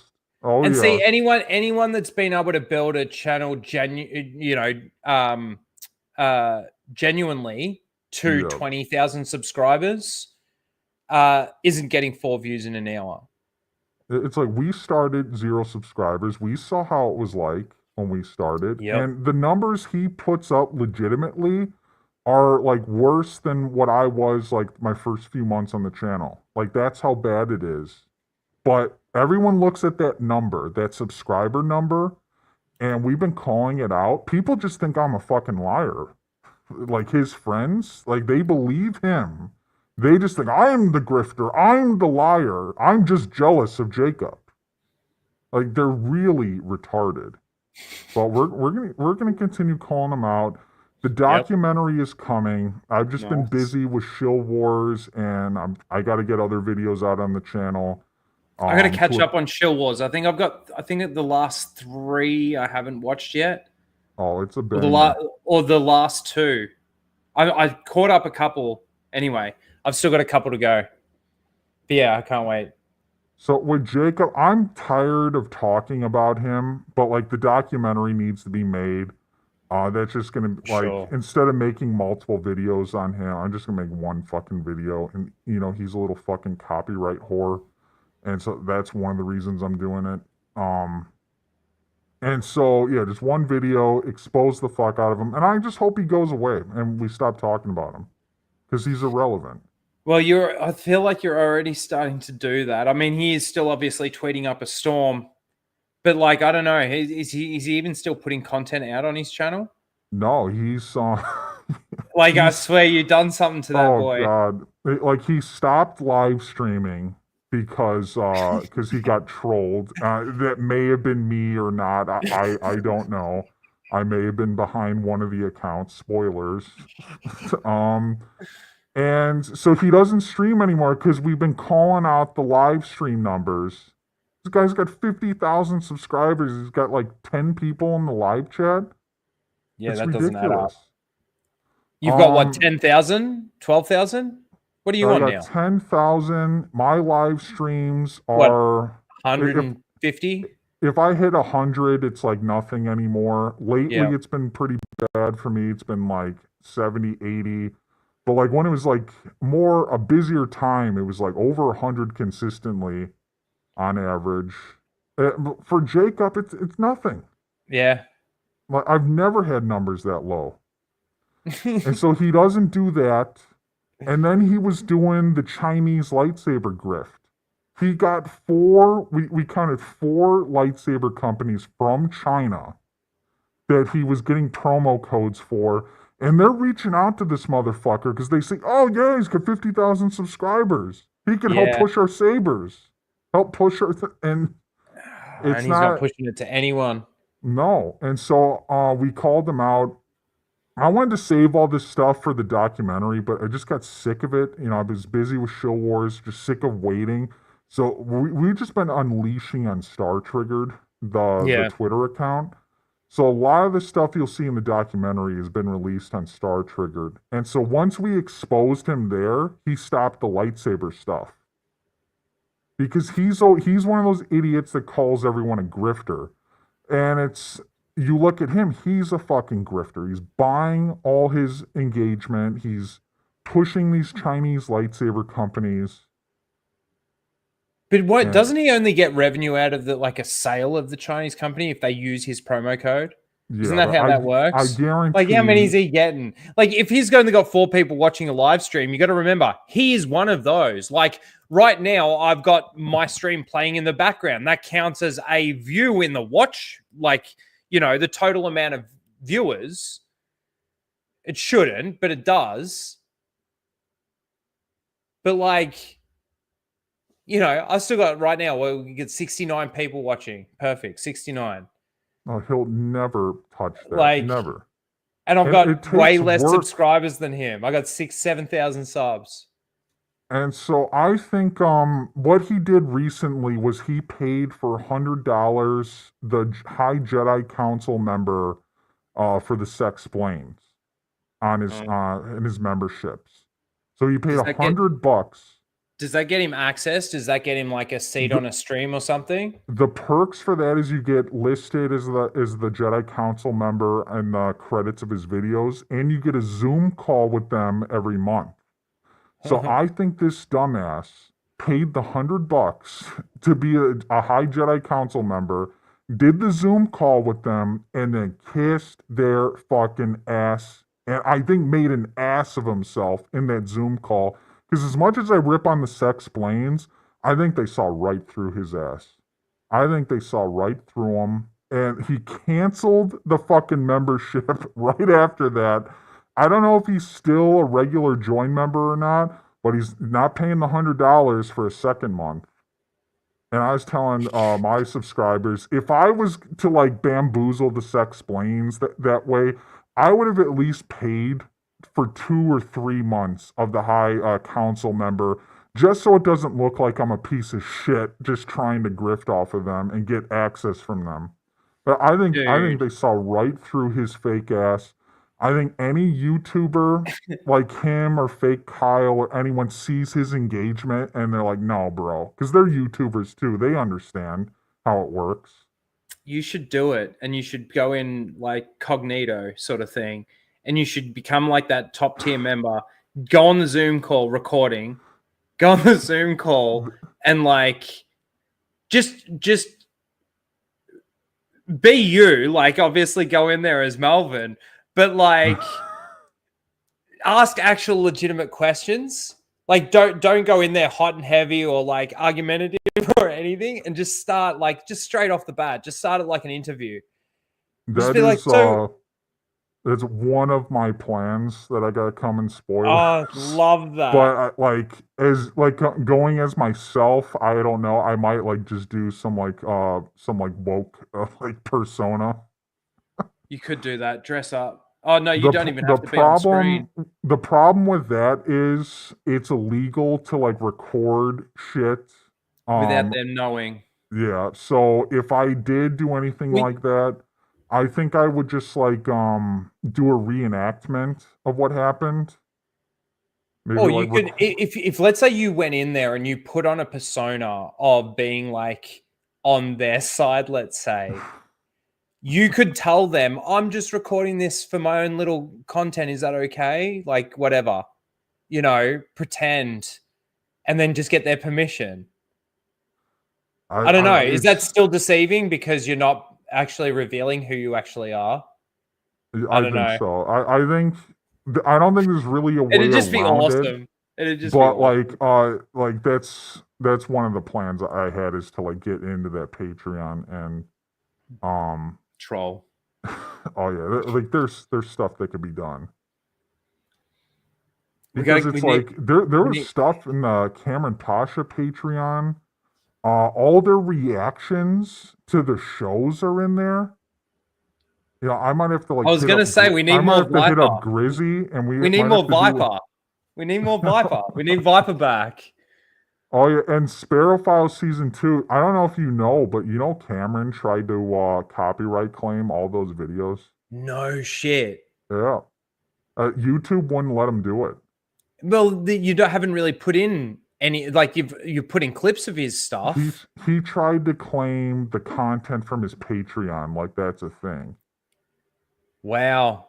And so YouTube notified me. They're like, yeah, he's trying to do this, but we don't think it's valid. And it was like all the videos. And some of them were time stamped. And then the funniest one is the Viper video. Is the whole fucking video he claims. Like, there's no timestamps. It's just the whole video. The whole Viper video triggered him. Wow. So I'm like, I have to decide. That's awesome. Do I just I've been talking with Viper about it. Like, I don't know if we're gonna go season 2 or not. Maybe there's a couple episodes we can do. I just don't know if it's worth pushing it. Man, you could use Viper for other. You don't have to just use Viper for Cameron Pasha. I feel like Viper. He's a deep investigator. Like he knows. He knows some shit. He's pretty based. I think we're gonna have to do something. Sparrow Files. It just yeah, I don't know. That kind of like and whenever it comes to shit like that, because YouTube like doesn't have our backs. That like concerns me. You got to ask, is it worth it? Well, that's the thing. When you start putting a lot of time and effort into, let's say, sort of like a big scripted video kind of thing, and then you don't really sort of get it doesn't really get the exposure that you know, sort of justifies the amount of time and effort that you put in, it can get a little bit disheartening. Mm-hmm. Like I found that with some of my, you know, and I'm the thing is I'm so slow at it. So it took me longer because I'm not the best editor. I'm not and I'm doing it all myself. But yeah, like there was I think one of the biggest scripted videos that I've done is like 20 minutes long, and I reckon it's like that I put in about 38 hours of editing to do 20 minutes, do a 20-minute video. That sounds about right. Yeah, huge. But yeah, you definitely, work, man. Yeah, you definitely though need to bring back the Sparrow Files. Sparrow Files is like, that was so good. And that got, there's stuff. How many views did they get? Did they get all right views? For me, pretty good. It was like 5,000 a video, some a little more. Like there's stuff like we got to go over. The Acolyte happened. I think the Ray movie is happening. And like I had before Shill Wars happened, you know, like There Are More of Us stuff came up. Like I was in the process of like doing a Sparrow Files season 2, like the beginning stages of it, but I like scrapped that plan. Mm-hmm. And then, you know, like I get the email from YouTube with old Cameron Pasha bullshit. So we'll have to see. That's crazy, yeah. I got some other things on the horizon. Yeah, you've got like what, 3 videos in the works right now, I heard you saying. Yeah, I have some videos. I'm trying to get to like uploading quickly and stuff that, like, you know, Sparrow Files is like S tier Melvin stuff. I'm trying to like upload just regular shit that's like lower tier, but you know, necessary to put on the channel. Some of them, man, and I reckon, others. And I'm gonna take responsibility for this one. I reckon I did something to Sawyerism. I reckon something happened after that day. She's going to be in planes now. I don't know how she's going to go with that. That's going to be interesting. I'd love to be on a plane that she's on so that I can scream in her face again. I wanted to ask about that. Like, what you did was legendary. People are still talking about that, and they'll continue to talk about that.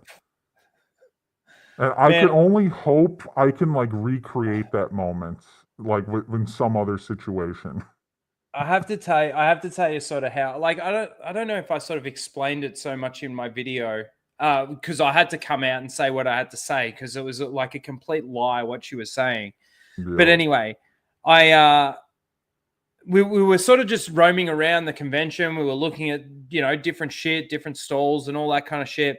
And I saw her in the distance, and this was earlier in the day, and I saw her in the distance. I'm like, no shit. I sort of said it to myself, and Anna was right next to me. She's like, what? And I'm like, I think that's Sawyerism. She's like, who? I'm like, Sawyerism. Anyway, she turned around. It was her. And I'm like, oh, no fucking shit. So we sort of kept walking, and I'm like, I still just couldn't believe that I'd seen someone that I knew like was a Disney shill, and that, like, you know, from the YouTube stuff and everything. And then it got later in the day, and we're sort of almost getting ready to leave. It's like right at the end of the day, and we're in the back corner of the convention place. There's like fuck all people in this corner of the building, right? And we're waiting for, I think we were waiting for Flash and Chris. They were off talking to other people or doing shit. And she was right there. She was just right there all of a sudden. I'm like, no shit. All right, I have to say something. And I even said it to Anna, and she's like, no, she got behind fucking someone because, you know, she doesn't want to get involved in it. And literally just walked over and said, hey, Sawyerism. Didn't even get close to her, really. And she turned around in such excitement that somebody actually recognized her. You could imagine. You could just imagine, because she was sort of bending over this, you know, signing something for her boyfriend who was standing right next to her. Anyway, so she turned around all excited, and I'm like, good job trying to cancel YouTubers. And she goes, and she goes, thanks. like this, and I'm like, thanks. And I turned around, I'm like, loser, like this, as I sort of walked away. And that was it. That was it. And apparently that was me screaming in her face. And I even said in my video, I don't know. I do talk loud, but at the same time, like, you're in a convention center, a lot of talking, a lot of noise, background noise and stuff like that. Might have been loud when I said, hey, Sawyerism, but I didn't get close to her at all. Like, so funny. And then that photo that came out of her standing behind us, that was like literally like 20 minutes after that incident happened in a whole different location. It was at the front of the building. Oh, man. She was following you around? I don't know. I don't know whether or not she did or not. Maybe she was, because she did want to dob me in and get me kicked out and not, like, maybe allowed to come back the next days. I don't know. But none of that ever happened. Are you familiar with the lore of what's going on with her, like, recently? With I can't. Not really. Tell me. So she tells everyone she's a scientist. Everyone, she's she's in a program to get her PhD. She's at NYU getting her master's currently, and she's a scientist. Like, she does something with that. She, like, works in a lab, and she got kicked out of her PhD program. And it's because, like, about a year before that, she found out that she's quote unquote autistic and became, like, obsessed with it. Like, that was her thing, to be like a fake victim. Look at me, I'm autistic. And just, like, it became her personality. And so she ended up getting kicked out of her PhD program because she had a complete meltdown on, like, a school trip she went on. I think this was in Puerto Rico. And so she was just a complete nutcase. The teacher was just, like, had enough of it, kicked her out of the program, and there was, like, some drama. Like, they had a meeting with the university. She never was able to prove to them that she was autistic. She never gave them the official paperwork of, like, diagnosed by a doctor. Yeah. And it was so, just her saying that she was. So I think a year later, she got, like, some months later, she eventually got diagnosed by a doctor. Who knows who this doctor is? She graduated with a master's, but she's not doing the PhD program. She's not a scientist anymore. Now she's a flight attendant. So she's done with that. Like, and I think it's just because she's retarded and couldn't complete that program to begin with. And I think she's a flight attendant. I think she's trying to pull something with this airline. I think she's going to get fired and then fucking file a lawsuit. Yeah. Yeah. I truly think that's what she's gonna do. Or she's gonna, like, try to be the next viral sensation, like that plane lady who was like, these motherfuckers aren't real. Because there's a lot of viral moments that happen on airplanes. Yeah. And I just think that something like that's going to happen. And it's definitely going to happen because you know how fucking nuts she is. How, like, she fucking raged out against you, who's a man, who's, like, talked to her. Yeah. You don't think she's going to freak out on an airline when there's a bunch of men there?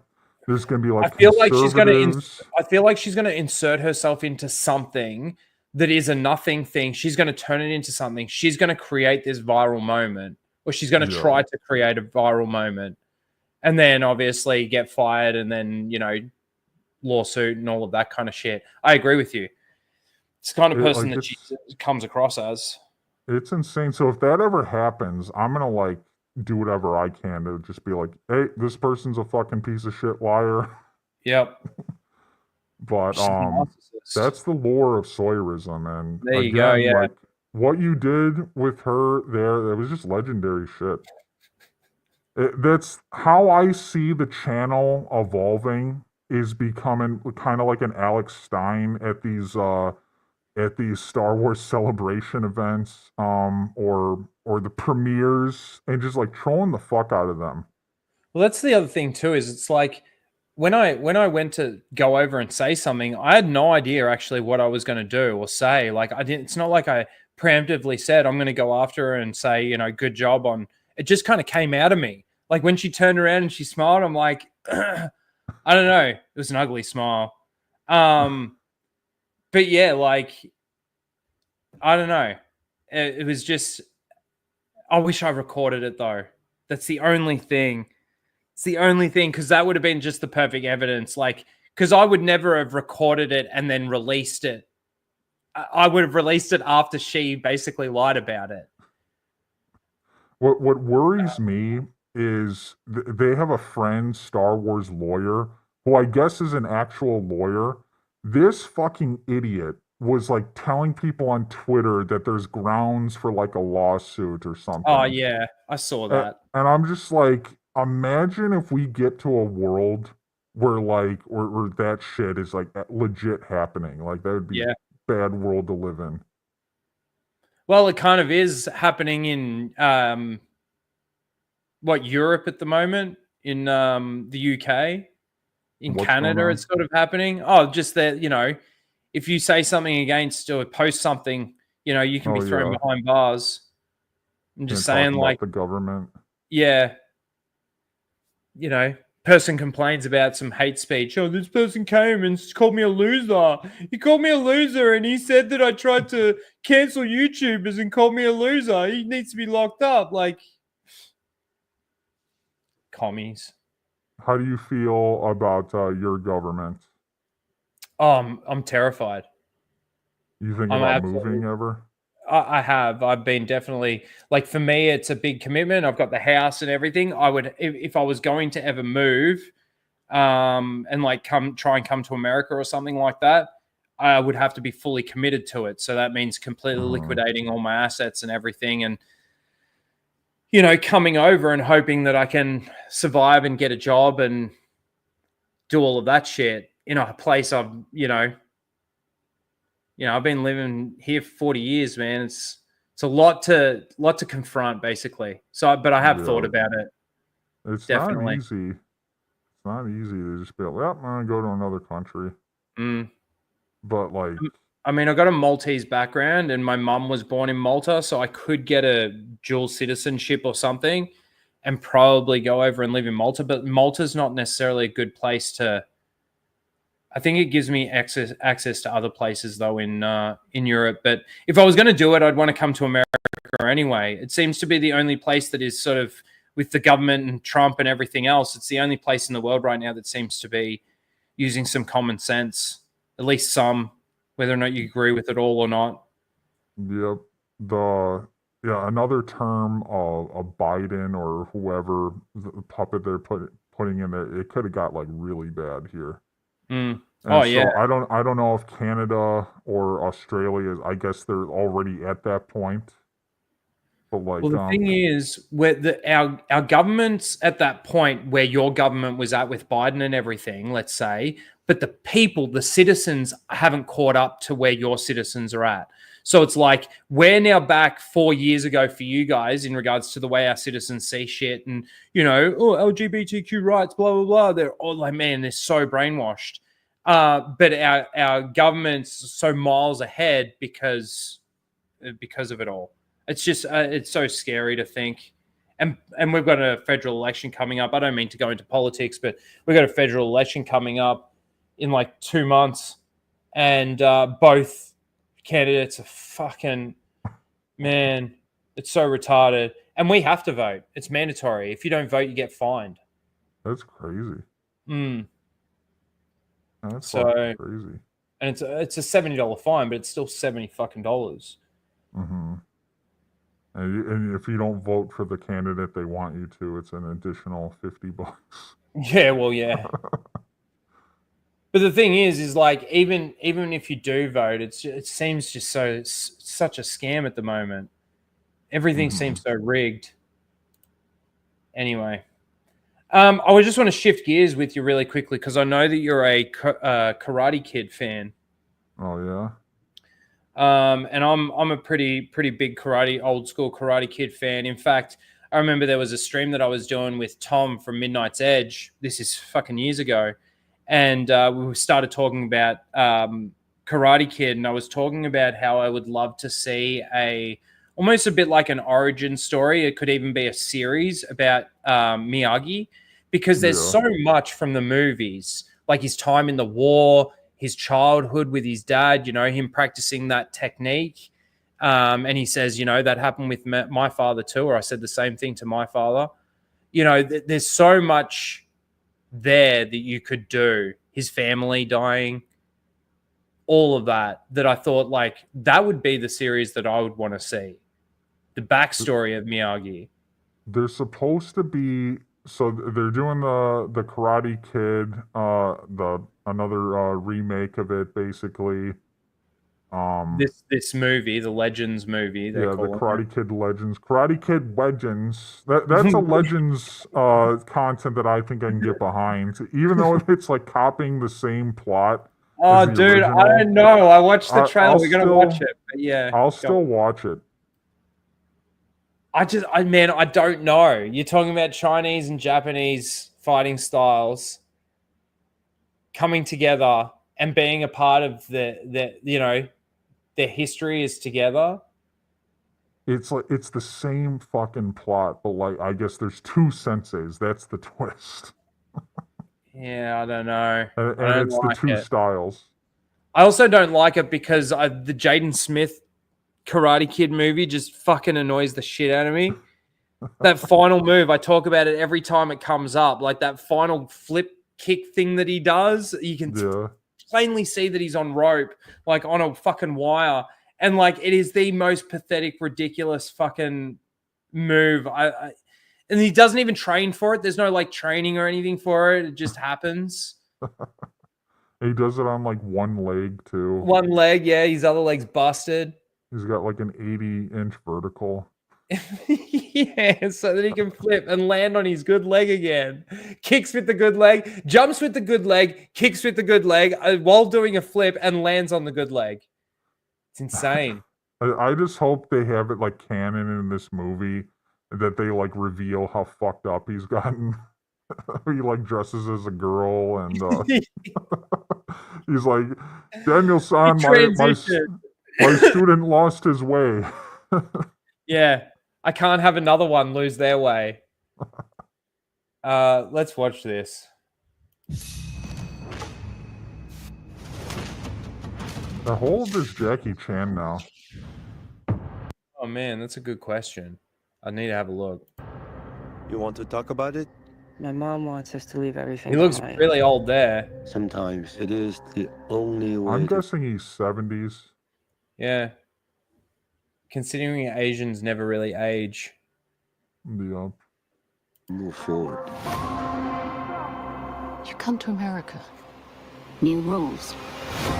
Look, it's Fennec Shand. Is it? Yeah. No school. His mom. No fighting.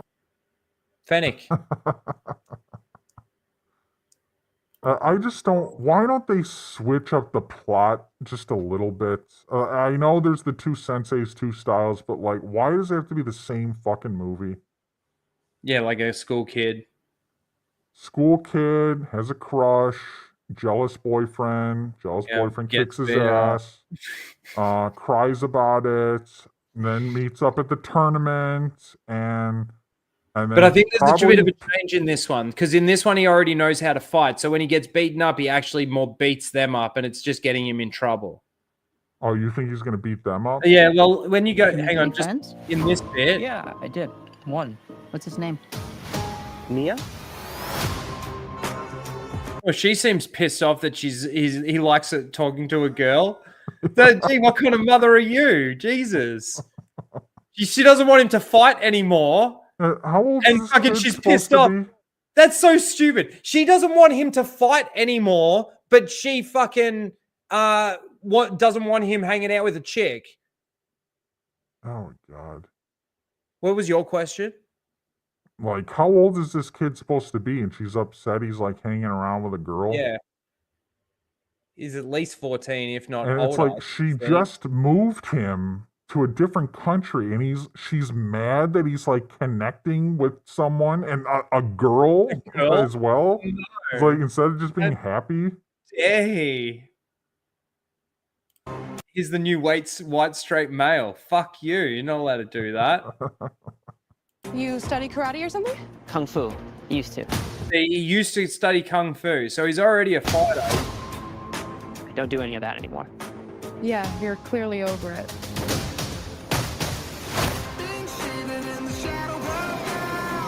Who's your friend? So this Connor, don't start. don't start. You're pretty much right. It's like it's pretty much the same story, but he's it looks already like he's hiding. Does it show clips of him like getting beaten up? Because it looks like here he's like hiding from them. He's afraid. That's true. It does. Maybe something happened on the train and he just got bullied or like because it doesn't. You really? I don't think he's been beaten up unless they just haven't shown it. But I know what you're saying. I'm thinking that that guy. It looks like there's gonna be another fight. Yeah, like look at this. Unless the train they didn't fight, and this is the first time they fight. But I was thinking that this idiot is going to be like a master of karate or something. I'm thinking that he just got boyfriend. punked on the train. Like they just punked him sort of thing, and embarrassed him on the train, but he didn't really retaliate and nothing happened. But then obviously he's just hiding from them, so he just doesn't get their attention. Mm-hmm. You can't step to guys like him. He's being beaten up there. It's the biggest Oh no, tournament he in did the get city. beaten up. In life, you have only sure I one saw- question. Is it worth fighting for it or not? So we're just supposed to let him fight. So that he can end up like his brother. And he's just like, what's he ripping the poster down? I think he got his ass kicked. Maybe, yeah. Mr. Han didn't teach him everything he needed to know. Yeah, he didn't teach him how to pick up his jacket properly. Pick up your jacket. Throw it on the floor. That he does not end up like his brother. I wonder what happened to his brother. Lee means to me what you meant to Sensei Miyagi. And then some advanced Cobra Kai stuff. I saw that the house is like painted the wrong color. It's like supposed to be green.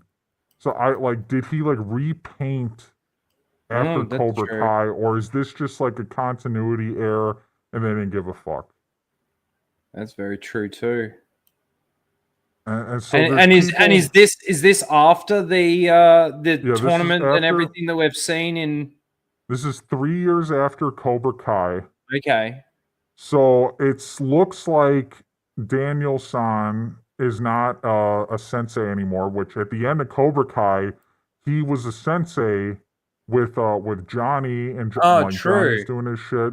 So it just seems like that didn't really work out for him, and now he's just kind of like Jake Skywalkered him. He's just kind of depressed. And so I want to know why is the house not painted green? Did he repaint it? Or is this just a continuity error and they don't give a fuck about what happened in Cobra Kai? I'm thinking with maybe how many times they had to train those kids, maybe they painted the house a different Maybe. color. That's true. I don't like. Maybe I'm making a bit too big. No, of no, a deal no. about it, but No, I'm with you. 100% with you. I'm just thinking like, if let's say he is teaching the kids and they do need to paint the house, maybe they would paint it a different color. I don't know. But what I know from this movie is if there's any Cobra Kai references, it's going to be like very minimal. I think this is like a cash grab. It's some Standalone. sort of situation like they got Sony with Spider-Man and Marvel. Like they have the rights to Karate Kid, so that's why they're making this movie.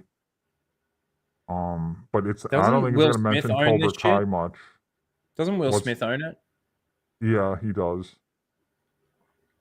So Mr. Hmm. Han is canon. Karate Kid 4 is canon. And the other thing too is with the lineage of both of these fighting styles being a part of each other in their history, it completely changes Miyagi-Do.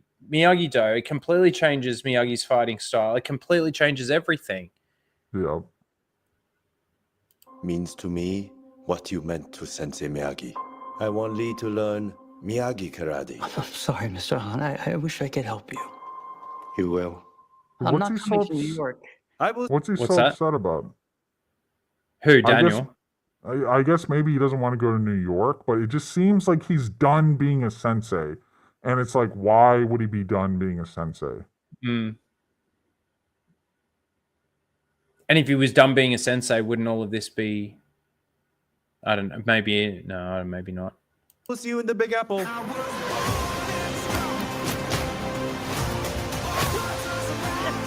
Sensei LaRusso. Let's make a Karate Kid.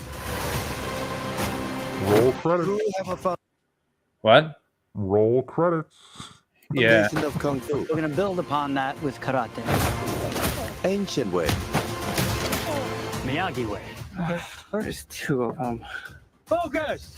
This represents the history between the two families. Two branches, one tree. This is why I came to train you. One from China, one from Okinawa. Yeah, right. Yeah, fucking right. I can't. If you're talking about ancient fighting styles and stuff like this, and one's karate, one's kung fu, one's from China, one's from fucking Okinawa, there's no connection between those fucking fighting styles. I'm sorry. No, there's nothing that you could possibly do to make me think that there's a connection there. Why didn't they just have Mr. Han just be an old friend and he just wants to try something different? Because they want to make it really meaningful. They want to make it really meaningful and meaningful for Miyagi-Do, meaningful for Daniel, not just that he's a mate that's come to ask for his help. It's pathetic. That's my biggest problem with this. I was fine with them doing like something, even if it is almost just a rehash with the kid being bullied in school, the girl, the this, that, everything's fucking the same because they're so creatively bankrupt. But to then start changing the history and the back, like I said before we even started going into this, the one thing that I would want to see is a backstory about Miyagi, right? About him growing up and then him leaving Okinawa because of the fight that he had to have with his brother over a girl. You know, he didn't want it to be to the death and he just decided to leave. And then, you know, he goes to America and then he gets drafted. He's in the war. He's fighting possibly against his own fucking people. Could you imagine how awesome that would be? Imagine him coming to a fucking standstill against the Japanese fighters, right? And he's fucking, all they've got is their swords left or something. And they just have this battle on the battlefield. And then it turns out that it's fucking his mate or something like this and he can't kill him or like, I don't know. You could do so much with that. And then how he becomes rich, buying the oil and all of that shit. Like there is so much there. And you decide to then fuck it up by bringing the fucking Chinese version of fucking Karate Kid and making that canon and making the families connect. It's fucking pathetic to me. Anyway. Go. What were you going to say? So there's going to be spin-offs after Cobra Kai. This Karate Kid Legends movie, like this has been in the works for a while, but like there's going to be spin-offs. And I do think the Miyagi spin-off is going to happen, but I don't know if it's going to be as cool as what you were talking about. Like I don't know how hard they're going to go in on it. I don't know if it's going to be a show that's like Cobra Kai or it's going to be more of a dramatic show. But I do think that's what they're going to do because thinking about all the possible spin-offs they can do, that just seems like the most compelling one. Another one are like the Binary Bros. The one thing I missed with Miyagi, I was about to say Kenobi. The one thing I missed with Miyagi was the death of his family, the death of his wife and son. Like that is huge because he was at war when all of that went down. Oh yeah, there's a lot. And they didn't die from childbirth. Like the kid was alive and they died because of fucking. Someone fucking killed them in the street or something like that. I can't remember exactly. Now, it's been a while. But there's just so much there.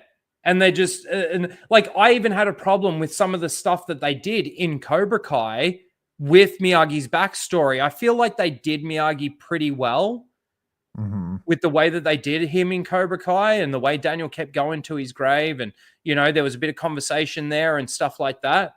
I feel like they did it reasonably well, but I didn't like the tournament stuff that they brought into it. The death in the tournament. Yeah, the Psycho Taikai and him killing someone in that. And like Daniel's whole thing with all of that. To me, that was just adding something in that didn't necessarily need to be there. Yeah. But there's so much backstory for Miyagi, and for me, this is one of those things where I'm like, no, I can't have that because it just doesn't make sense, especially for that time, that era. They didn't have the internet. They weren't fucking, oh, look at my karate. No worries. Look at my kung fu. No worries. Oh, we'll mesh the two together. Fucking one's in Okinawa, fucking farming so they can eat that night. Like, it's so dumb to me. Oh, they gotta legitimize the Jaden Smith movie. Yeah. Let's wrap this up.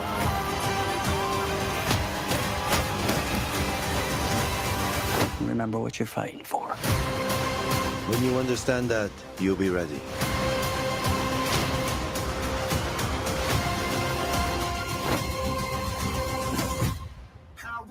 Cool, another tournament. So is he going to win the tournament or is he going to lose? Because every time they do this, the character wins. Have you ever seen the Never Back Down, the MMA version of Karate Yeah, I've got Kid? it. I've got it. Look at this. That's funny. That movie, yeah, like, I'll watch this movie. I've seen different variations of it, like Cobra Kai Season 1, like the same pretty much story. Little different, though. But yeah, like, it sells. It does sell. Kid gets beat up, comes back, trains, wins at the tournament. But maybe this one will be a little different. I don't really think so. I think it's going to follow the same formula exactly. Of course, you'll have some slight differences, but be pretty much the same thing. I just wish that there were people working on all of these different IPs that actually gave a fuck. And like, I don't understand what the thought process is in changing stuff. Like the retcons? Like any retcons or like even just like, well, yeah, really it's the retcons. It's the ones, though, that actually go back in time and try and change what your perspective of or what your thought process was over a scene or something that you saw in the past. Oh, you had it all wrong. Like, they're the ones that I can't stand the most. All right, we're going to shift into Jacob mode now. We're going to almost shift into Jacob mode.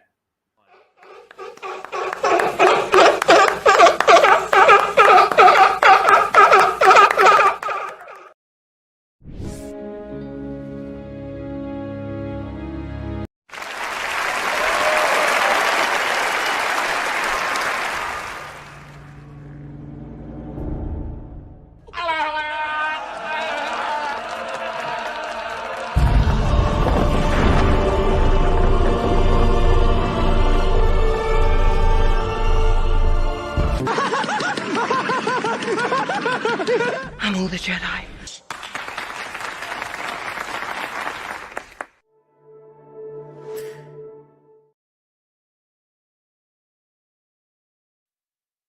Disney Seal original. Yep.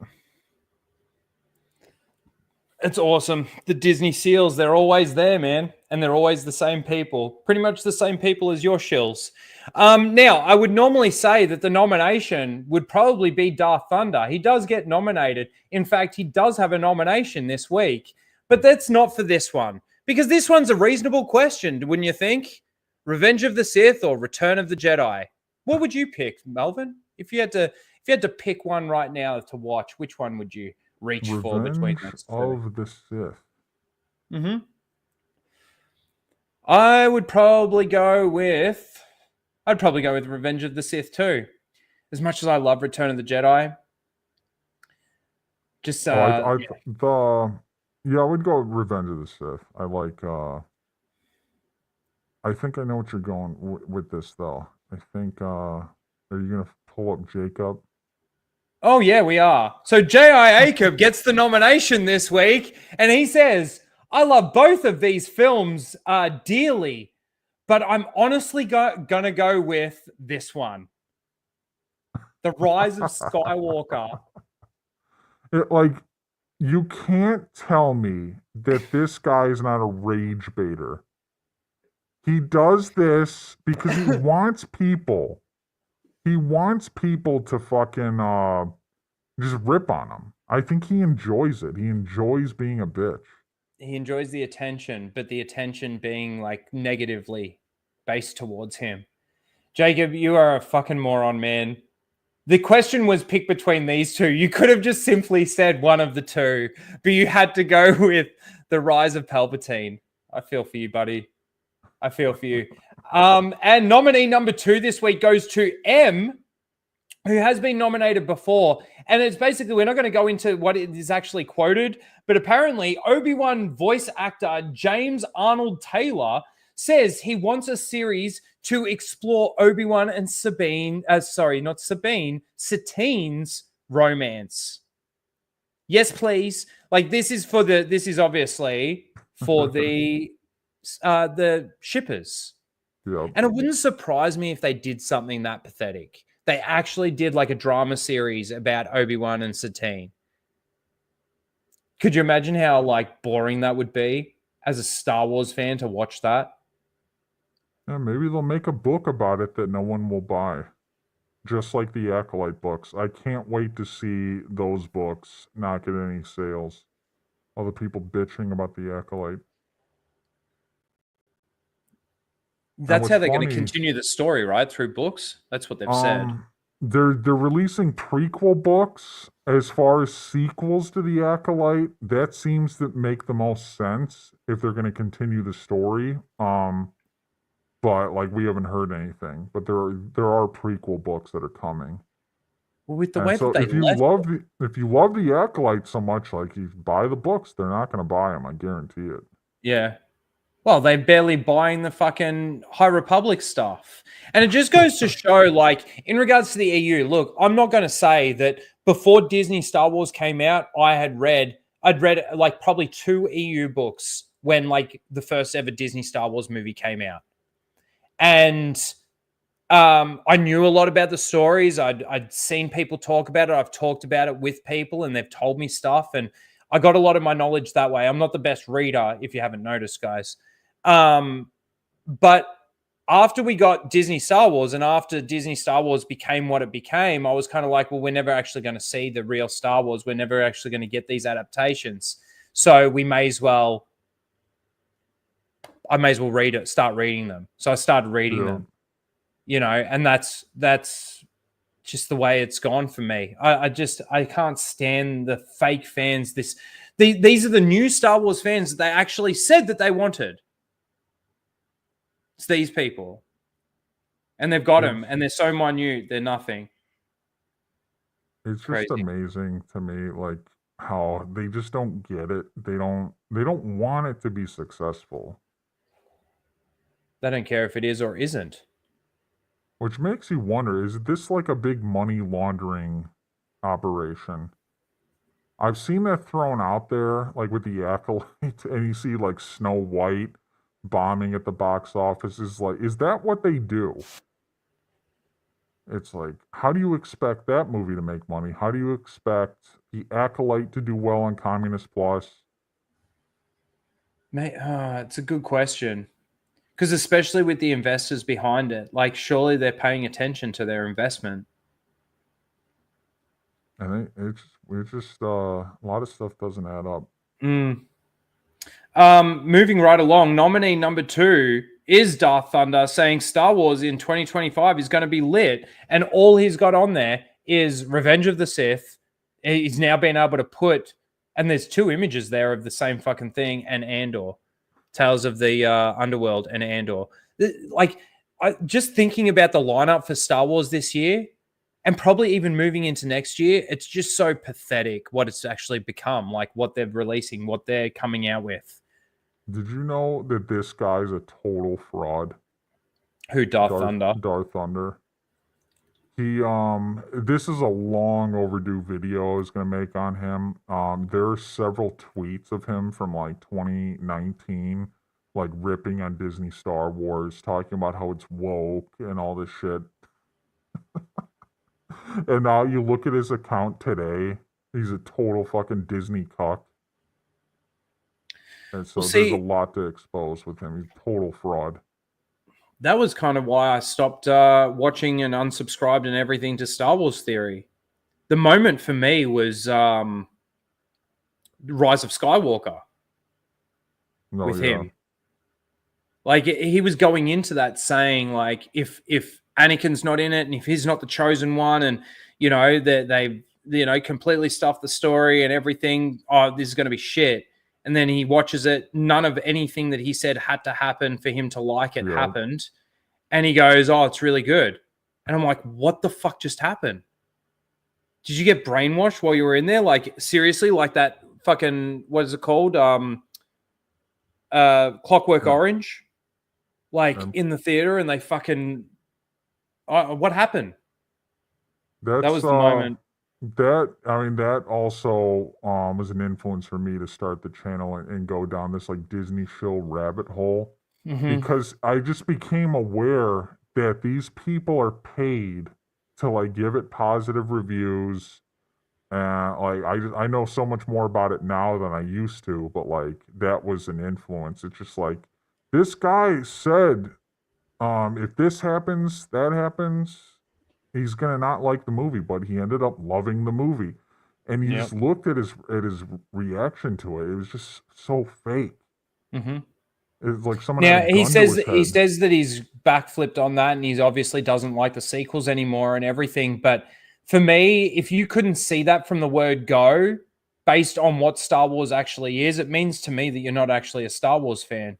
If you especially after how negative everything was after The Last Jedi. You know, there was so much negativity out there, and you fucking still said that it was good. I just could not believe what I was hearing. Now, the Last Jedi videos, I've heard that there was like several Last Jedi videos that like are no longer on the channel. But like his like initial theater reaction, like he liked the movie. And so, like, that's been documented. That's stupid, because I know that there's a video out there where I say I was talking about the Rise of Skywalker, and obviously there was the crossover with The Mandalorian, if you remember. They released, like, the first sort of half of The Mandalorian, and then we had the Rise of Skywalker come out, and The Mandalorian was continuing on around that. Yeah. And I remember I was talking about the Rise of Skywalker, and I said in that there were parts of The Mandalorian that I don't mind. Like, it's okay. And I still, even at that point, maybe thought, like, there was times where I even got sucked in a little bit by the concept of the Civil War. Like, I'm not going to deny the fact. But the thing is, to delete a video when, like, okay, it's out there. I completely disagree with that now that I've been able to sort of get more and more and more and actually read more of the EU as well. Like, it's just, yeah. That's the problem. It's a common thing that happens. It's like movies are terrible or no, movies are great and then it's bad. It's like he did the same thing with Kenobi. Yep. And Book of Boba Fett. Yeah. Book of Boba Fett, wasn't he like, I don't know, this thing with there was something with the Rancor, I'm pretty sure, which he was like sort of shilling or happy about. I don't know whether or not it was the fact that they said that he was depressed. I don't know. Anyway, nominee number 4 is Dan, our good friend Dan. He gets nominated a lot, but he doesn't really get the recognition. But Star Wars Holocron put this out and basically says that the Tales of the Underworld will show Asajj Ventress as she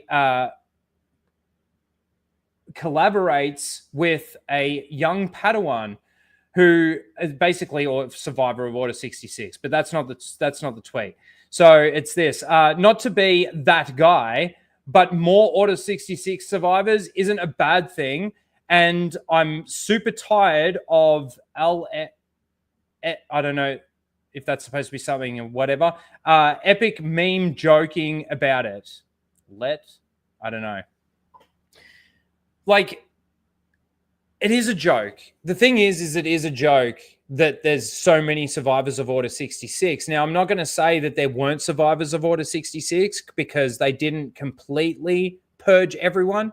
But with what we've seen, I mean, think about the Obi-Wan Kenobi show. Remember when they showed that case and they were in that thing and all the Jedi survivors signed on the wall and then all their lightsabers and everything were in those crates? Like, there is just way too many. Palpatine did not succeed in his purge of the Jedi, which is not the way it was ever supposed to be, Dave Filoni. It's so many survivors. It's insane. Insane. It doesn't mean anything anymore. No.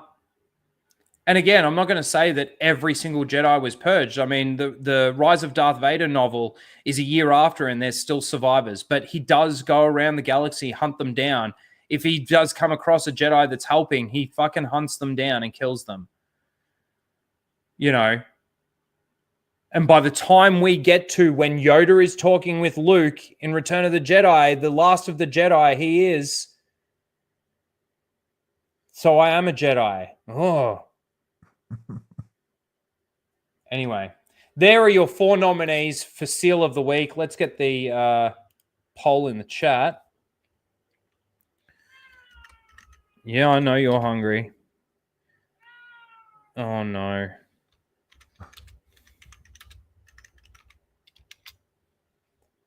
All right. 1, 2, 3, 4. There you go, guys. We'll go through them really quickly again. So number 1 is J.I. Acob. And I don't think he's had too many wins this year either. Second is Emily, or M. Well, I don't know why I said Emily. M. Did she have pronouns? She used to have pronouns in her bio, I'm sure. Third is Darth Thunder, and fourth is Dan. Get your votes in, ladies and gentlemen. Nice. All right. We're going to check something out here. Oh, that's going to get annoying. I'm going to have to feed him. So this is a channel that we haven't clicked on in a very, very long time over here. Overlord Dumb Cunt. I mean, Doomcock.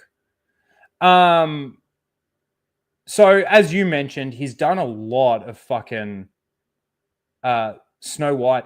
The funny thing is just looking at his numbers, like 69,000 now. I'm not saying that these views are small, but for him, they seem really small. They've been down. Wasn't he around like during the time of like the full Civil War stuff and like all the rumors and everything? Wasn't he in the hundreds of thousands? Oh yeah, there's the fucking nostalgia bait shit, clickbait. I just at this point I think people are tuning him out. Even if you go in the comments that like they're not sucking his dick entirely. Yeah, right.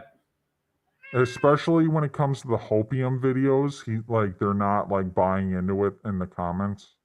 So I think he's losing people. His live streams don't get much people.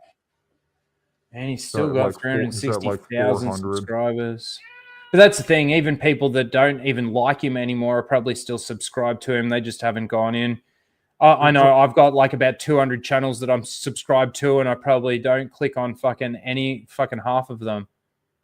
It's like, how many of the same videos are you going to watch with him and his bullshit sources, and they never happen? Yeah. But they always think it does because he says the hashtag Doomcock is right. He repeats that over and over, and so they just assume. They don't have to think. They just assume, oh, he's telling the truth. Without respect, we accept. That's where that came from, guys. Without respect, we accept. On Twitter. Yeah. Because I don't know if you guys know this. Like, I know that there's some new people in the chat, but I know that the ones that are always here know this. But when the Luke Skywalker moment happened at the end of Mandalorian season 2. Doomcock put out a tweet saying lore and continuity doesn't matter as long as you get an emotional payoff. And that's pretty much a quote. And that's when I came up with without respect, we accept. Because they don't respect it, but they'll accept it. So in regards to Star Wars videos, though, I just noticed there's this one. Latest Star Wars rumor is insane. Is Disney... we don't care about that one. There's this one. Is Disney selling Star Wars? I don't really care. Oh, Kathleen Kennedy. This is the one that you were mentioning, wasn't it? On your stream. KK making No? I think it was this KK one? retiring from Lucasfilm. Yeah, okay. That one. Let's watch this because Doomcock has been the one that basically like for 5 years nonstop, Kathleen Kennedy was being fired. He obviously made up the thing about the Civil War as well. But he is the one that's been saying that she's being fired since fucking The Rise of Skywalker, I think. Oh, yeah. He's been pushing that for years. And then For it didn't years. happen in 2021 where she got extended. Yep. But a couple months before that, or like a month before, he came out with a video and saying that his sources are now saying she's staying. And then when she ended up staying, he claimed that he was right. He was right. That's right. And his And I dumb-ass remember followers ate it up. They didn't care. And I remember there was an article that came out saying it was something about the same thing. It was saying that Kathleen Kennedy was staying or something like this. And it cited Doomcock as the source. And then Doomcock put a tweet out saying, hashtag I am right, using that as the source of what makes him right, the article. But the article sourced him as the source for the rumor. It was circular fucking reasoning. All these places that these websites that do these Star Wars news articles, they all fucking suck his dick. Mm-hmm. And, I'm so sick of it. Yep. I'm gonna probably play this. I've got to feed the cat before he fucking. You see that? He'll be non-stop if I don't. So do you want me to play, or do you want to talk to the chat a little bit, and I'll come back? You could play it if you're okay with like the copyright. I could just like say some shit. Yeah. I'll put the volume like so that if you want to talk, you can sort of talk over the top of it. Hopefully it's not too loud here. I won't be long. Okay. My friends, this is a great time to become a channel member. Every week. Every fucking video. Every video? I need it because I've just unplugged my headphones so that I can still hear. Sorry, guys. I need to do this or else this fucking cat, you can hear him. All right. Oh, my God. Now I'm posting uncensored videos exclusively for my channel. Become a part of the Doom Army, everyone. Oh! At the arch-villain level, where you get to talk to me directly. YouTube is unsubscribing, everyone. Make sure you're still subscribed. And joining us in our fight to save pop culture. And also, check out our Patreon and Subscribe Star pages for exclusive content you won't find anywhere. I might have to get in his Patreon, like Cameron Pasha. Like there could be material there. And members at the Legionnaire level receive a signed photo, membership card, and certificate signed by me. You'll find the Patreon link in the video as well. Thanks for watching, my friends, and now on to the video. I hate this shit. Just get into the fucking video. The news in the mainstream media about Kathleen Kennedy's alleged pending retirement at the end of this year. My inbox and DMs have been buried in folks asking. I'm actually very surprised could it be that there hasn't been more clickbait with her in the past couple years. Sorry, I'm back. What'd you say? I'm just surprised there hasn't been more clickbait with Kathleen Kennedy in the past couple years. It's been pretty light. True, but like, I don't know. we get that massive thing about Kathleen Kennedy retiring at the end of the year, and then she comes out of the fucking woodwork. She comes out of her little hole to set the record straight, which didn't really set the record straight at all. Oh, I think she's not retiring before, or she's not stepping down before the Mando movie comes out. I think she's gonna be there at least another 2 years. Not like it matters, because like she said she's gonna linger around. She's gonna train her replacement. Gonna continue producing movies. Well, again, it's like we've been saying the whole time. It doesn't matter. Even if she does step down or get fired or whatever happens, it's not really going to matter, is it? It's not going to change anything. Dave Filoni is still the chief creative officer, overviewing everything. Like the clickbait, you had people, oh, she's finally gone, everyone. It's for real this time. It's like, get the fuck out of here. Yeah. I bet when Doomcock first heard this rumor go down, he was like, yes, now's my chance to make myself right again. I've always been right about this, everyone. Yeah. And smoldering rubble of the Star Wars franchise is the long national nightmare. Yeah, you say that, but then you shill for fucking John and Dave's Star Wars. Oh, he shilled hard for Skeleton Crew. Did he? Like, again, I'm not paying attention, but I'm just assuming because he had such a John and Dave boner during the Civil War rumor days that, like, I still think he truly sort of plugs that. Yeah, he is not black-pilled. He's one of the hopium grifters. He's the same thing as Josh, Star Wars Theory. And he is now on the Favreau bandwagon. I call them the disciples of Favreau.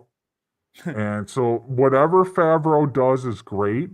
And this idiot has gone from Filoni, or he's gone from Favreau to Filoni back to Favreau. Like, who are going to save Star Wars. And so Favreau can do no wrong. He's going to be, and he's going to milk this as long as possible. And that's what I was saying earlier. I'm not waiting another 5 years for them to run out of content to milk or narratives to push. I want it to be destroyed now. Well, yeah, Get me these too. people done now. 100%. I'm with you 100%. But you know what I really want to see happen? I do want to see Kathleen Kennedy get stepped down or get fired or something. And then the very next project that comes out still be just as shit as everything else. Yeah, I think that might help in the long run more than her staying. Like, you get rid of her, and then all the idiots celebrate, and then, like, the projects are still bad. That might actually help more. I don't know. I'm down for whatever is going to progress, like the red pilling and destruction of Disney Star Wars. I'm with you. They're over. On the one hand, when I heard this news, my reaction was a cynical one. Now that the damage is done. This section down here is the most replayed section. Oh, so God. We'll see. We'll see what he has to say down there. I just fed you. Be quiet.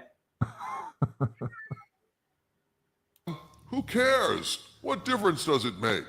Still, understandably, many folks would still love to see her go, see her ride off into the sunset, get her out of our lives. We don't want her to ride off into the sunset. We want to fucking see her get buried in the ground. What do you mean? Because as Richard the Lion-Hearted, facing defeat, says in The Lion in Winter, when the fall is all there is, it matters. And in that spirit, because so many people have asked me to please address this story, I'm presenting this video, sharing what I've been told, so that all of you can make your minds on the matter. Are you going to say take it with a grain of salt? Take it with a planet of crate? The central question remains, is this true? Is she really gone? Well, I've taken the time to beat the bushes, gather intel, and consult my Hollywood spies, and I'm going to share what I've heard with all of you. But before we get to the analysis, let's state how do people fall for this content? Oh, talk to my spies, my agents. Like, how are they like hanging on to his word and be like, oh, what does Doomcock have to say? Doomcock's always right about this shit. Like, how do they keep falling for it? Yeah, I don't know. You know what I don't know, pisses 'cause me it is- off? Yeah, That go. I had a lot of research done for the Indiana Jones. I was going to expose him on my other channel, and like I never did it. Had to shelf the project because like James Mangold came out, was talking about like reshoots with the movie, which like the Doomsoys can like line up with what Doomcock was saying, and so I couldn't like, because there was like that little hiccup in like my research. I put the video on the shelf, but people give him credit for the Indiana Jones rumors, and it's the same fucking bullshit, like Yeah. total nonsense. And then like he's so unlucky that shit just hasn't like magically worked out the way he was like talking about. Like he's that bad. It just didn't quite work out for him. It's just every fucking story. It's like God said, "No, you're wrong on that. I'm going to make sure of that. I'm going to make sure of that." Yeah. Fuck. The Hollywood Reporter, among many others out there in the main. Oh, dude, I did see that. Oh, fucking man, let me get that before we keep going. I'm so sorry, dude. This was fucking ages ago. It was what time are we now? Man, it was 2 hours ago he sent this. I'm so sorry, Darth Ghostface. For his 13-month member chat, he said John Boyega made a dumb move attacking Star Wars fans, calling them the typical buzzwords when the fans stood up for him after Rian Johnson and J.J. Abrams wasted Finn's character. So we did sort of cover that anyway. He can fuck right off. Well, thank you. Definitely fuck off. Yeah. No, we kind of did cover that anyway, because again, we did mention that, you know, the people that were into it and were enjoying it, when the Last Jedi came out, everybody was saying, like, what did they do with Finn? Like, they completely fucked his character. Like, everybody was intrigued to see what they were going to do with that character. Anyone that was still interested. So, 100%. Thank you, Ghostface. I do apologize I missed that, dude. Ages ago. Mainstream media published an article titled Lucasfilm boss Kathleen Kennedy expected to retire this year. The prolific producer has presided over the Star Wars and Indiana Jones franchises through ups and downs since 2012. And in their article, they write, quote, after more than a decade in a galaxy far, far away, Kathleen Kennedy is charting a course towards retirement. The Lucasfilm boss has told associates she plans to retire by the end of 2025. A source confirms to the Hollywood Reporter. No, I'm with you. I don't see that happening at all. I want to see how he ties this into his sources telling him that this is true. This is all confirmed. But take it with a grain of salt. But my really good sources that are always right confirmed it. That weren't ahead of this story, and they're reacting to the Puck shit that came out. Good Lord. Reps for Kennedy and Lucasfilm were not immediately available for comment. Kennedy joined. Sorry, I have sped this up because I can't stand listening to Doomcock videos anymore. Like, I can't handle it. We're going to 1.5. Joined Lucasfilm in 2012 as co-chair alongside Star Wars creator George Lucas, and a few months later took the reins after Disney paid $4 billion for the company and Lucas exited. As Lucasfilm boss, Kennedy held one of the most visible and scrutinized jobs in Hollywood, and it was not always smooth sailing. Well, no shit. Oh man, talk about an understatement. She fired Chris Lord and Phil Miller as directors of Solo, a Star Wars story in the middle of production. The film went on to be the first Star Wars movie to lose money theatrically. She also sidelined Rogue One, a Star Wars story director Gareth Edwards, replacing him with Tony Gilroy, who was brought on to oversee reshoots. The film became a $1 billion hit. Yeah, which is one of the worst people to be doing a Star Wars fucking show or a movie, to be honest. Tony Gilroy. Yeah. Other projects were promised that never materialized, such as Rian Johnson's trilogy, and another one overseen by Game of Thrones showrunners D.B. Benohoff and David Weiss. Daisy Ridley's upcoming return to... I think it'd be too fast if I went to... You wouldn't be able to actually sort of hear what he's saying. Let's see. Go to 2 times. Star Wars has been languishing in development since being announced to fanfare. Yeah, no, it's just too much. Almost 2 years ago, unquote. Dude, There's got to be something to this story, right? I mean, every mainstream media outlet is reporting it. The Hollywood Reporter, Variety, all the usual suspects, great and small. And that has not happened before. Seems pretty legit to me. So now we're trusting the like all these mainstream like news reporters saying it, reporting it. Is rather daunted to go against the likes of the Hollywood Reporter and Variety, Harvey, no doubt about that. And yet, trust but verify, right? So the information that I'm getting is mixed. My own Hollywood spies are being told one thing, and then the mainstream media, and in this case, our friend Cameron Pasha, are on the same page. Hey, Sparrow! Oh, shit. Hey, there's some for Sparrow Files. Check that out, dude. They had a falling out. Spoilers No for shit. season 2. There was a falling out.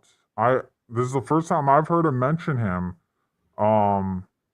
Cameron said that Doomcock basically like shunned him, like just stopped responding to his shit.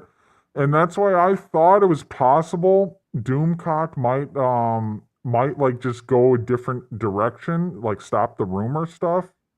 But no, he's bringing Cameron Pasha back, not Pasha, Pasha. I gotta ask, did the falling out happen after the Sparrow Files? It did. Hey, I think Or you're it was- responsible or for a it lot was- more than you give yourself credit for, It dude. was Like, after or during. It was definitely, I think, because of it. Like they had a conversation or lack of conversation. because I know even Anna, that Star Wars girl, was interested in watching this. She watched the Sparrow Files. It's Very that got around. It doesn't did. have like a lot of views, but like I think a lot of the YouTubers like they saw it. Yeah, for sure. Saying something entirely different. Well, I want to Oh, add hang this on, hang on, information hang on. that I'm getting is mixed. My own Hollywood spies are being told one thing, and then the mainstream media, and in this case, our friend Cameron Pasha, are on the same page, saying something entirely different. Well, I want to present both sides to you all, and you decide which is in fact correct. But before I do, I have something to say to all the liars and haters out there who regularly try to Well, here we slander me go. for things I never said. Early in my career, I rather naively assumed people were smart enough to understand what a rumor is. Ah, here we go. The justification of the rumor again. He's done this before. Oh my He's said this God. shit before. And I know he's like called me out before, like in so many words. Man. Some of you don't understand the difference between a rumor and No, Fuck we it. know exactly what you do. You say it's a rumor, and then you always say it, you verify it with another rumor, and then you say you're right. Yeah, and you And verify it's all of a with sudden your not a sources and rumor. your spies and all of that as well. That's the question that I've always asked: is how many people need to confirm it before it stops becoming a rumor? It's just fake sources confirm fake sources, and then he says he's right and he's valid. And so now when he says, oh, it's just a rumor, everyone, people are like, yeah, Doomcock, we know you're right about it. You're always right. This is factual. Let's skip this bit. And yet still pursuing the truth as best I could. It could be wrong. And labeling something a rumor, you are disclosing it is not established truth.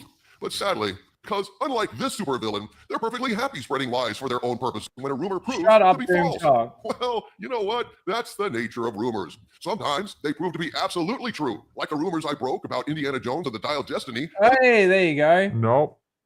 Everything he did with this is wrong, except like he always says reshoots for everything, and there were reshoots. At the end, James Mangold made a comment, and so that's one of the reasons I held it up, because I wanted it to be 100% to convince these fucking idiots that he had nothing to do with these predictions, and so that's why it's on the shelf, the video. Yeah. And the turmoil on Captain America Brave New World set, all of which proved to be absolutely correct once the news came out. And sometimes they don't pan out, which is par for the course. That's the nature of rumors. They are He never admits he's wrong, though. Never. Yeah, that's right. Never. So you've been batting 1,000. You've been batting 1,000 for like your entire internet career, Doomcock. You've never once reported an incorrect rumor.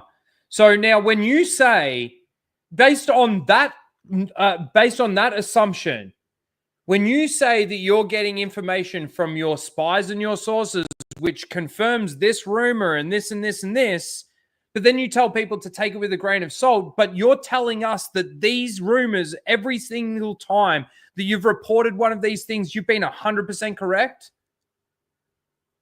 How are we supposed to take that, dude? So many times in that Civil War playlist of his, he said he was right. Right, like, I have the clip of it. It's like John Favreau has won the Civil War, and Yeah. Kathleen Kennedy is on her way out, and Doomcock was right. Yeah. That means that when I reported this 6 months ago, I was right. Oh, God. Every time. Affairs. I have never presented a rumor as true. That's absurd and a contradiction in terms. So, when you see people lying online, calling me dishonest, know that they're liars and or morons. But see, we go even further than that, dude. We actually think that you're making up the rumors, and we also think that you're making up your spies and sources. Now, you might have one here, you might have something there. You might even have somebody trolling you that you believe is actually a person that works at Lucasfilm. I don't know. Nobody knows, right? How many of them do you have? Nobody knows, because you don't give them code words like Sparrow, right? But at the end of the day, go on. I could start a channel tomorrow and copy the same fucking format. I don't know if it would get views, like, because he was proven to be quote unquote valid with the Rise of Skywalker rumors. Everyone believed he was truthful, and that led him to get into the Civil War stuff, because they're like, oh, he was right about Rise of Skywalker. I still get people on my videos in the but comments. He was also rising with Gary a little bit too, because they were doing a lot of shit together. And Gary is pretty based, I think, and at least to some, he's solid, right? What was so funny is Gary was friends with him. And so, like, Gary's not going to, like, out him, and Gary's not going to come out and be like, oh, Doomcock is the most truthful YouTuber ever. And so when the whole drama with Ryan happened, Gary just kind of he's like, yeah, I'm not going to touch this. It's Doomcock's fault if he's getting fucking exposed. Like, Gary doesn't have to defend him, but Doomcock acted like a lover betrayed him. Like, I think there was, like, feelings he had for Gary at Nerdrotic. Yeah. Well, no, like, I actually think that it's a bit like how Doge is exposing all this fraud, and all the people that are getting anything out of it are getting pissed off. It's like he was getting something out of being a part of Gary, right? Yep.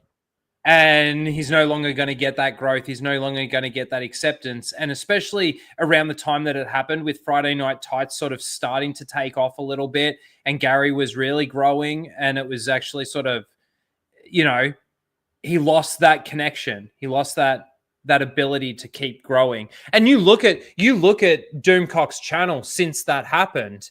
He hasn't had the growth that he used to sort of get. No.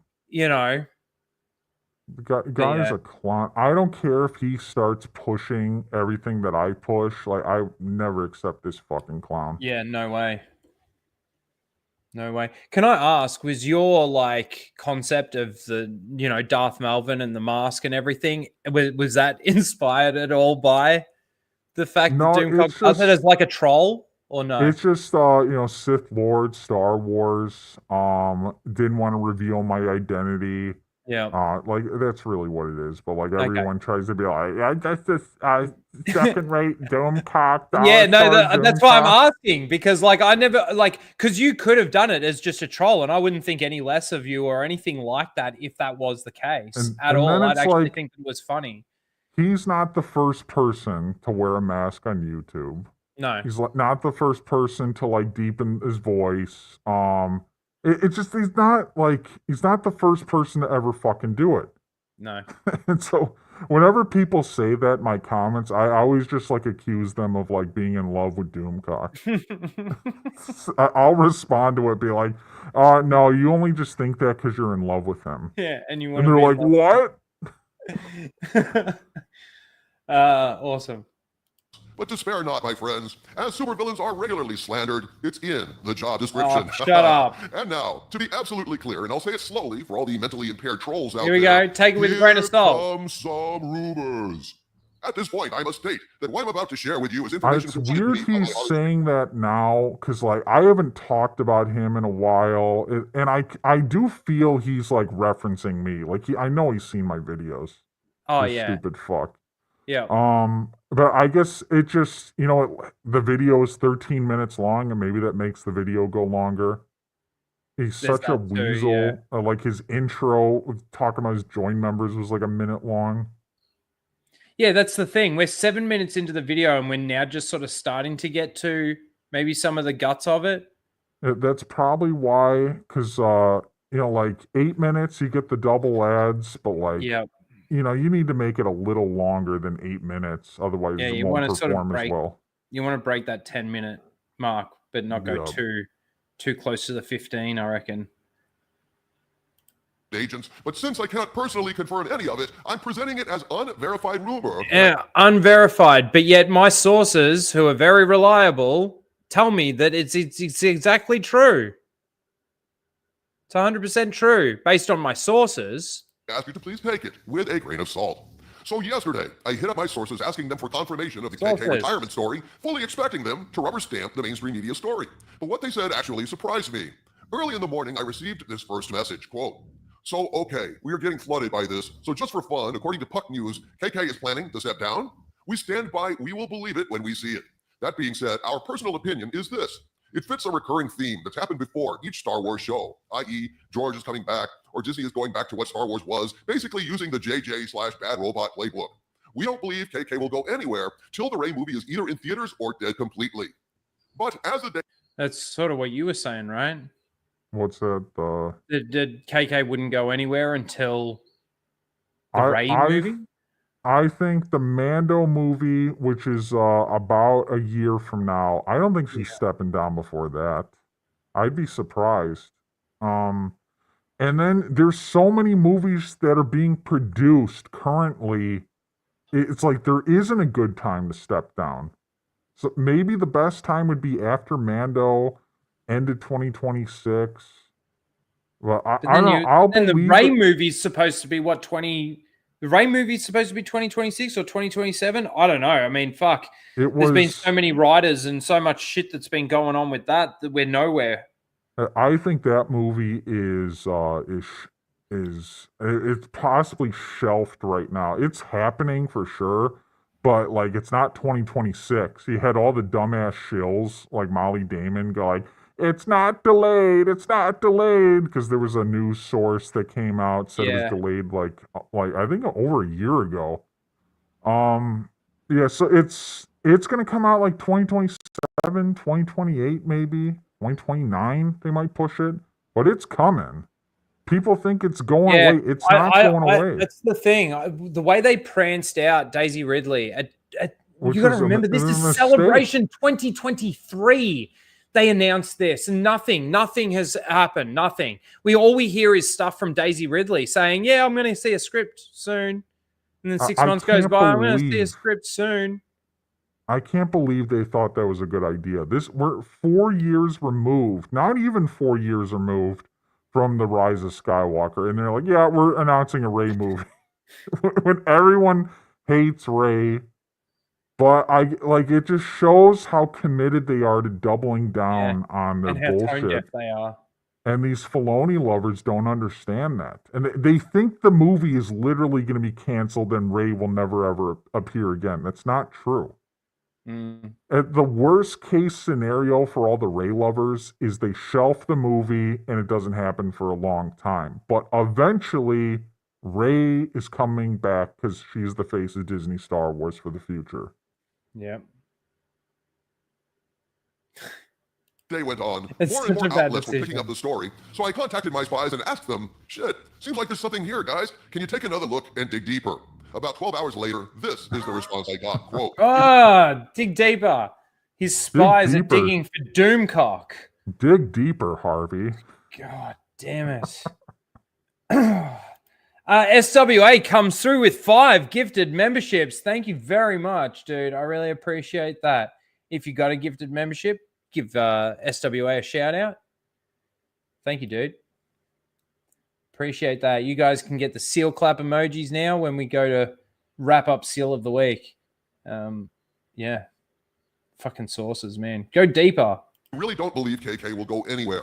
That being said, we made some calls and we got some very interesting viewpoints from sources. I'll break it down as we were told. We asked, why now? The Acolyte flopped months ago, so Skeleton Crew was the last straw? It doesn't make any sense. It's all about the timing. Two of our best sources had this to say, quote, we believe this leak was dropped on purpose to help/secretly promote Andor. None of the usual suspects were giving the Andor trailer. What? What? It's not promoting shit. Oh my god! It was secretly leaked to promote Andor. No one is thinking about Kathleen Kennedy right now. Like no one and relating that to Andor. What kind of mental gymnastics is this? He's just pulling shit out of his ass. Out of like his he always ass. does. Fucking hell. Any attention, and this made someone panic. If you don't think this leak was intended to push Andor into the light, just look at every single article. The Andor trailer was mentioned or embedded in every one of them. Unquote. Yeah, but it did nothing. What do you mean? It did nothing. What's on people's minds right now is Tales of the Underworld, not Kathleen Kennedy and Andor. Andor. And Andor's so close now, too. Just, I don't know. This is a really bad video. Really bad. Guys, I get people in the comments. Oh, I know he's a fraud, but he's entertaining. Like they're entertained by this. I've watched a lot of Doomcock videos for my videos. I'll tell you, it's not entertaining at all. Boring. So you're saying Disney dropped a carrot and everyone bit? The source replied, pretty much. However, we're not certain Disney was planning on this much success/attention. Unquote. What? I think Kathleen Kennedy, her response and the fact that she came out of her hole tells you that this wasn't like a secretly dropped thing. And if they want to argue that it is so that Kathleen Kennedy could come out and talk about fucking Andor. I think Kathleen was just pissed. Like, she's just tired I of think this so shit. too. She was fucking pissed off that this even was a thing. And that it was actually getting traction in the mainstream. If it was just a Doomcock rumor that came out, she wouldn't give a fuck. That's how much she doesn't give a fuck about you, Doomcock. But like, because it came out in the mainstream, she had to do something. She had to say something. So she came out of her hole and she told everyone. But I think that's enough evidence for me to say that it wasn't actually a leaked thing. Because nothing that Kathleen Kennedy did when she did come out of her hole, like, promotes Andor or anything. No, but it's not even related. Wow. My spies conclude this is all we've been able to dig up, but it makes sense. Unquote. It doesn't make any On sense. a damned laser stick. Gentlemen, don't despair. This is just a rumor after all, and neither of you are stupid enough not to understand what a rumor Do you is. think the skull of Calderon is supposed to be me? Yeah, probably. Is this seriously a 13-minute video and all we got is like from there? Fucking 2.5 minutes of actual anything. I don't even think the rest of this video has anything to do with any more sources, rumors, or anything like that. This is a nothing video. No, it's like basically. Wow. I'm sure the comments are probably like. Usually in like a Doomcock Mike Zero video with Kathleen Kennedy, you'll see a bunch of finallys in the comments. Finally, she's gone. Finally. Or I'll believe it when I see it. In like every video.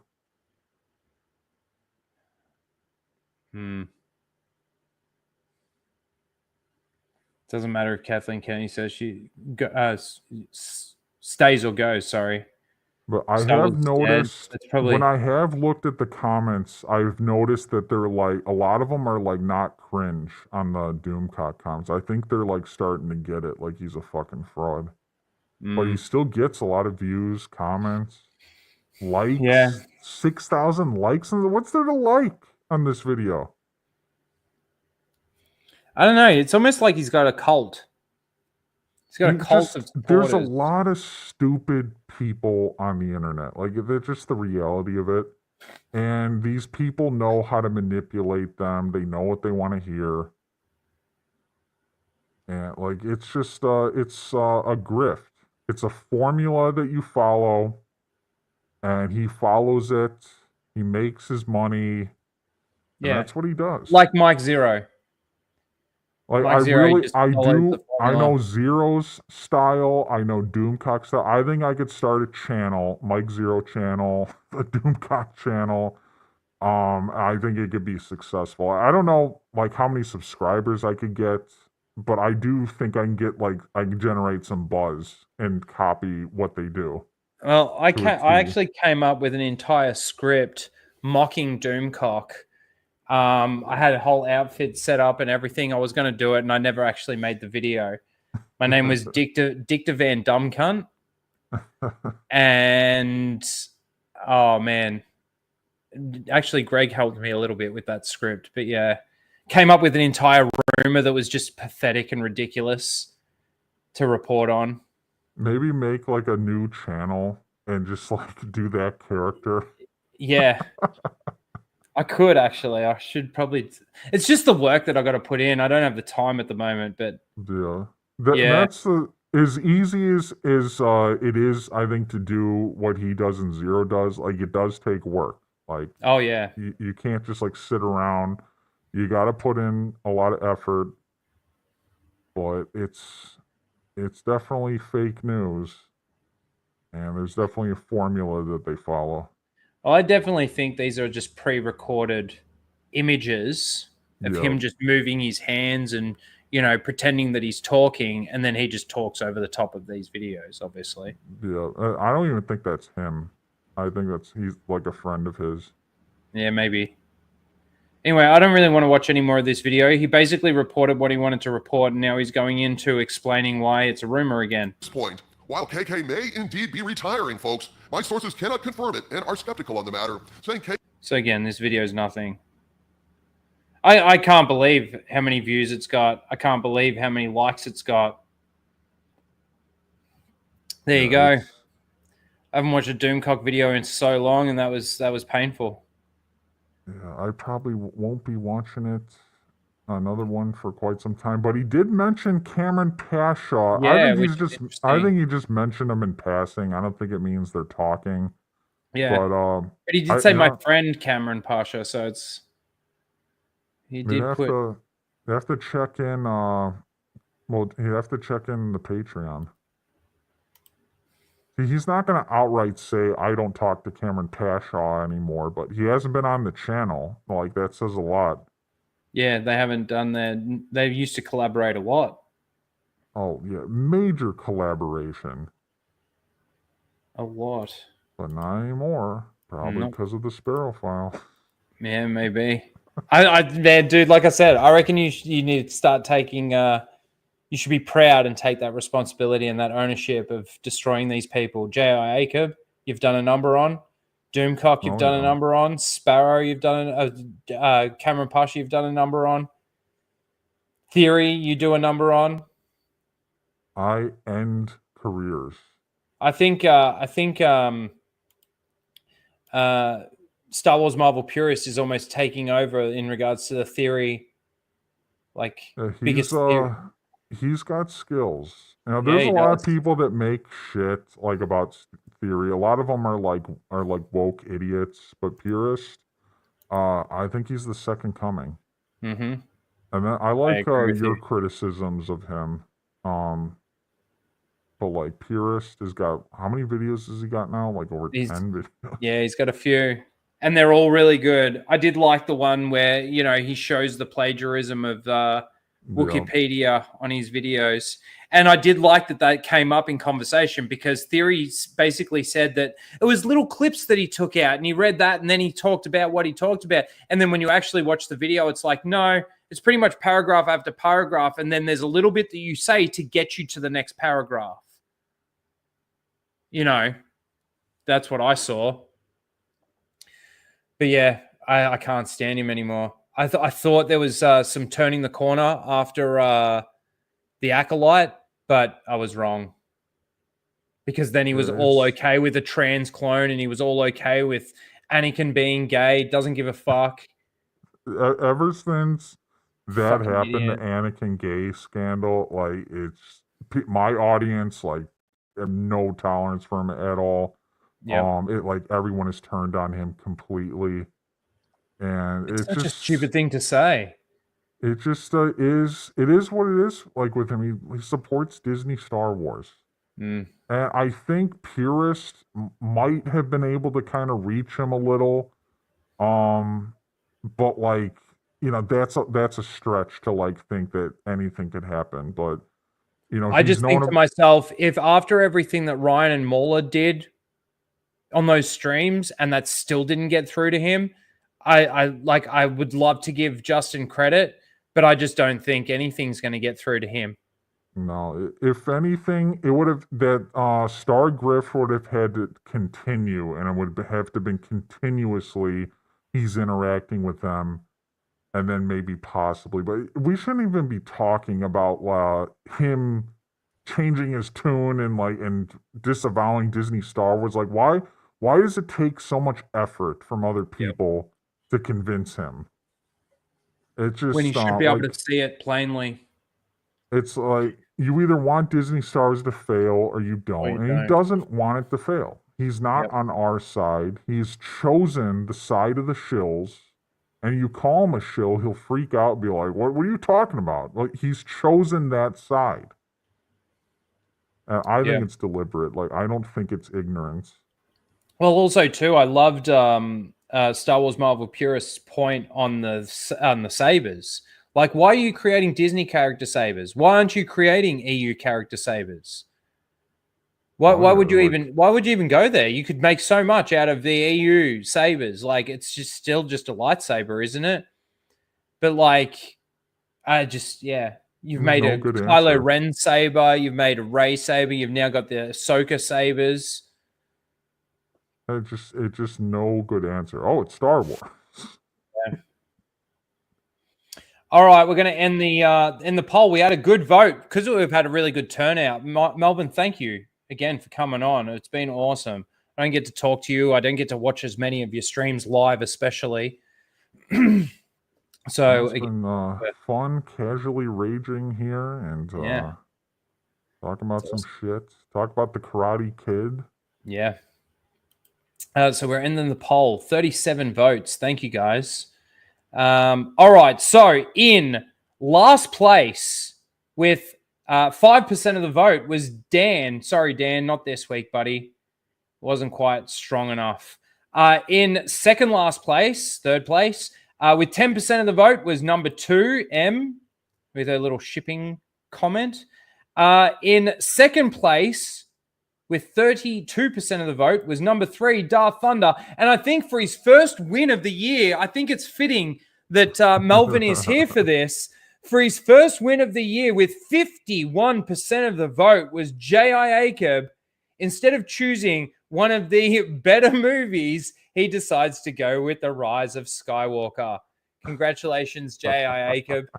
You are this week's seal of the week. I want to see all your seal emojis in the chat, guys.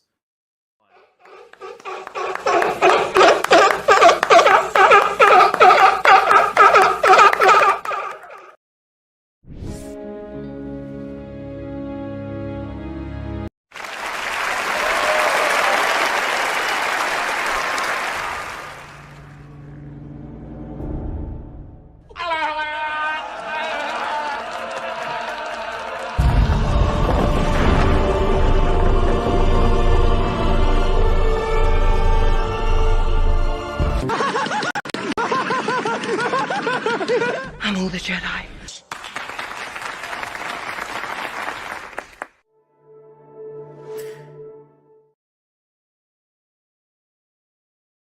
Jacob didn't choke for once. Joke's been delivered. Yeah. Oh, man, my favorite impersonation that you do is of Jacob, especially when you do the whole like that. Like, fucking hilarious. So good. But yeah, again, thank you for coming on. We're going to wrap it up here. It's been an awesome stream, actually. I've had a lot of fun being able to catch up with you again. What do you got coming up? Where can people find you? Not that you've probably got everybody in the chat that already knows you, but go on. You can find me on the Knights of Melvin YouTube channel, and I got some videos coming. Always got some major projects in the works, some big projects in the works, and just looking to upload more on the channel. That is the goal. Yep. Awesome. And if you guys want to, follow some more real Star Wars stuff, there's all the members of the Gatekeepers Alliance. Justin's doing some great stuff. Grizzy is always doing some really, really good stuff. Melvin's doing his thing, which is awesome. Tim's doing his thing, and so is Alora. And the amount of knowledge that amongst all of them that they've got pretty much creates like an ultimate Star Wars fan, and that's what I love about it. Because you got people protecting the fan base, then you've got the people that are actually just sort of talking about the awesome parts of Star Wars, the EU, going into those, breaking those down. You've got that with Justin and OG Star Wars, and a little bit there with Tim. Like it's really, really good. So go and subscribe to that as well. Give them some love over on their group, you could say channel, the Gatekeepers Alliance. And as for me, you'll catch me on Flashcast, obviously, as I usually am, drinking my Fosters, which is gross.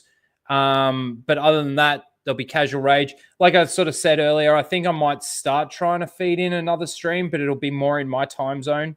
And, you could come back and obviously rewatch them, but I got to work out what I'm going to talk about and stuff like that. But other than that, it's been awesome again having you, Melvin. Thank you again. And we will see you all next week.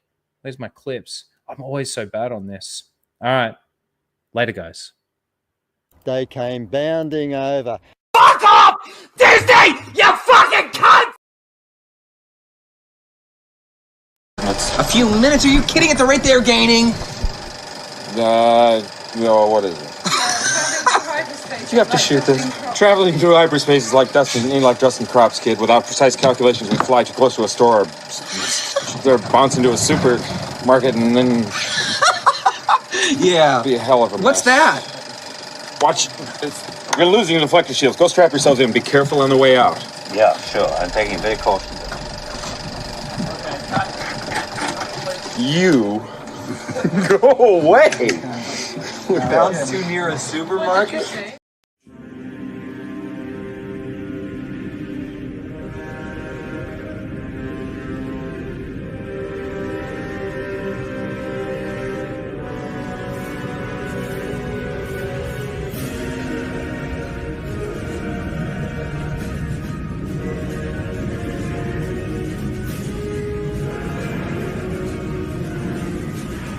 You either want Disney Star Wars to fail, or you don't. Sometimes people just need some space.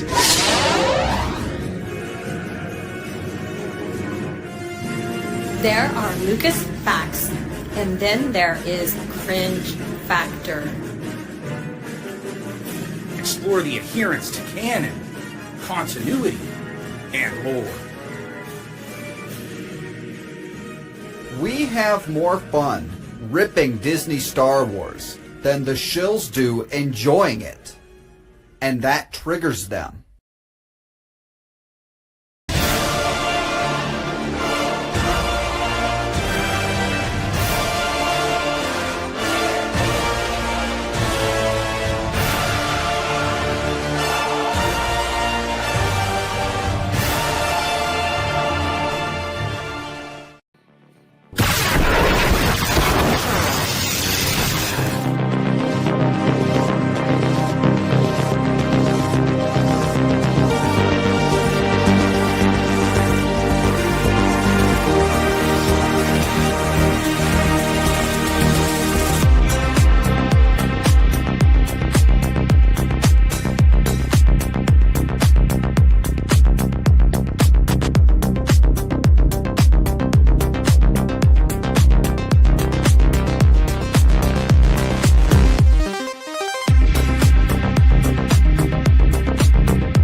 There it is.